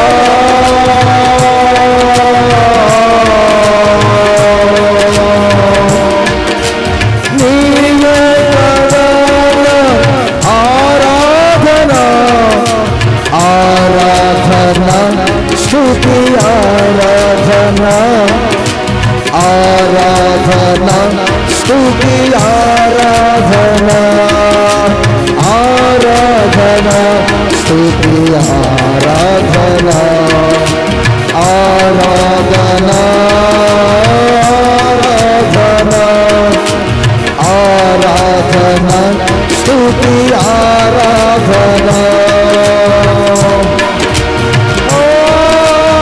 ఆరాధన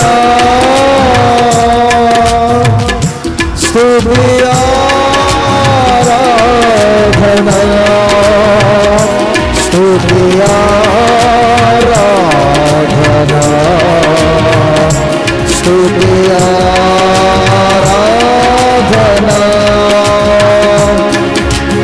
ఆరాధన చప్పట్లు కొట్టు గట్టిగా ఆరాధన స్తుతి ఆరాధన ఆరాధన స్తుతి ఆరాధన ఆరాధన స్తుతి ఆరాధన ఆరాధన స్తుతి ఆరాధన ఆరాధన ఆరాధన ఆరాధన ఆరాధన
ఉన్నారో పరవశించండి. ఆరాధన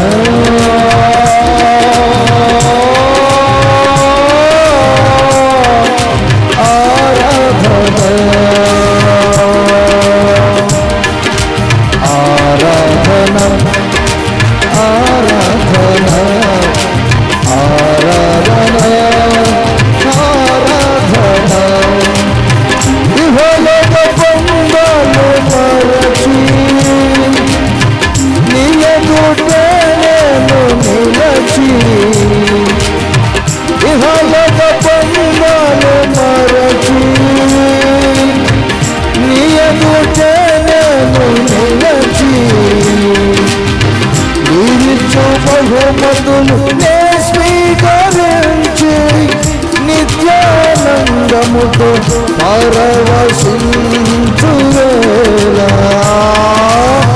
నీవిచ్చు బహుమతులు స్వీకరించి నిత్యానందముతో పరవశించువేళ ఆరాధన ఆరాధన ఆరాధన ఆరాధన ఆరాధన గట్టిగా గట్టిగా ఆరాధన ఆరాధన ఆరాధన ఆరాధన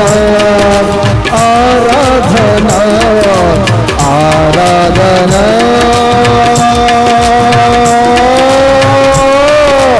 ఆరాధన పరలోక మహిమను తలచి నీ పాద పాదములపై ఒరిగి పరలోక మహిమను తలచి నీ పాద పాదములపై ఒరిగి పరలోక సైన్య సమూహాలతో కలిసి నిత్యారాధన నే చేయు ప్రశాంత వేళ సైన్య సమూహాలతో కలిసి నిత్యారాధన నే చేయు ప్రశాంత వేళ ఆరాధన ఆరాధన గట్టిగా చెప్పండి గట్టిగా కాళ్ళతో నాట్యమాడండి ఆరాధన ఆరాధన ఆరాధన ఆరాధన ఆరాధన స్తుతి ఆరాధన ఆరాధన స్తుతి ఆరాధన ఆరాధన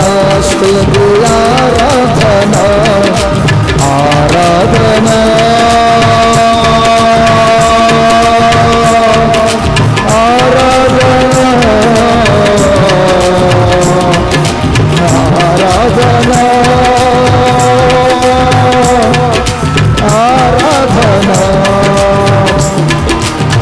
జయించిన వారితో కలసి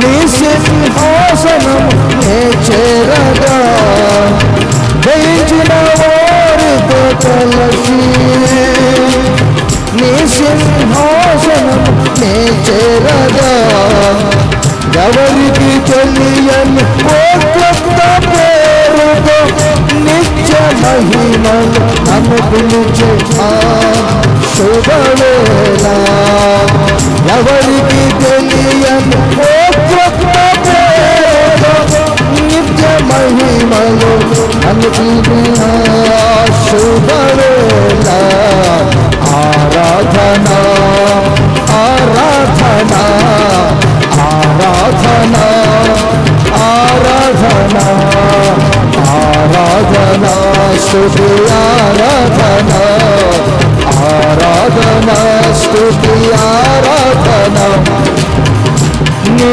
మహిమను ధరించిన పరిశుద్ధులు నీ మహిమను ధరించిన పరిశుద్ధులు నా కంట పడగానే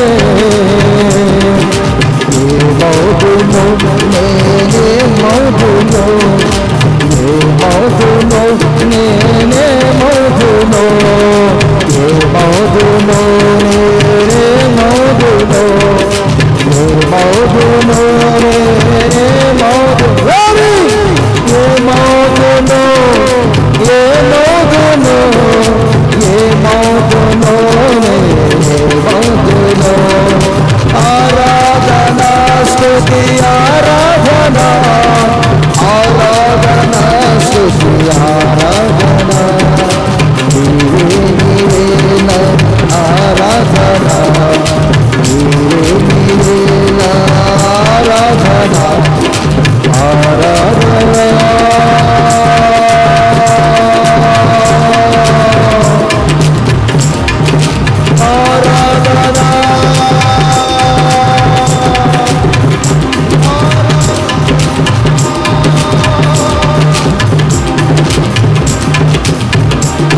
Oh God.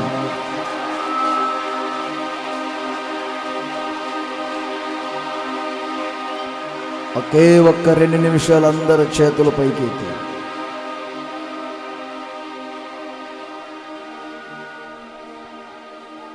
అందరు చేతులు పైకెత్తండి. 2 చేతులు పైకెత్తి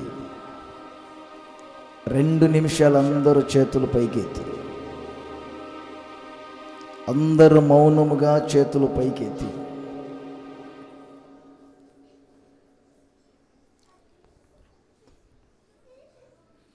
పునరుద్ధానుడైన యేసు మొదట మరియకు కనబడినట్లు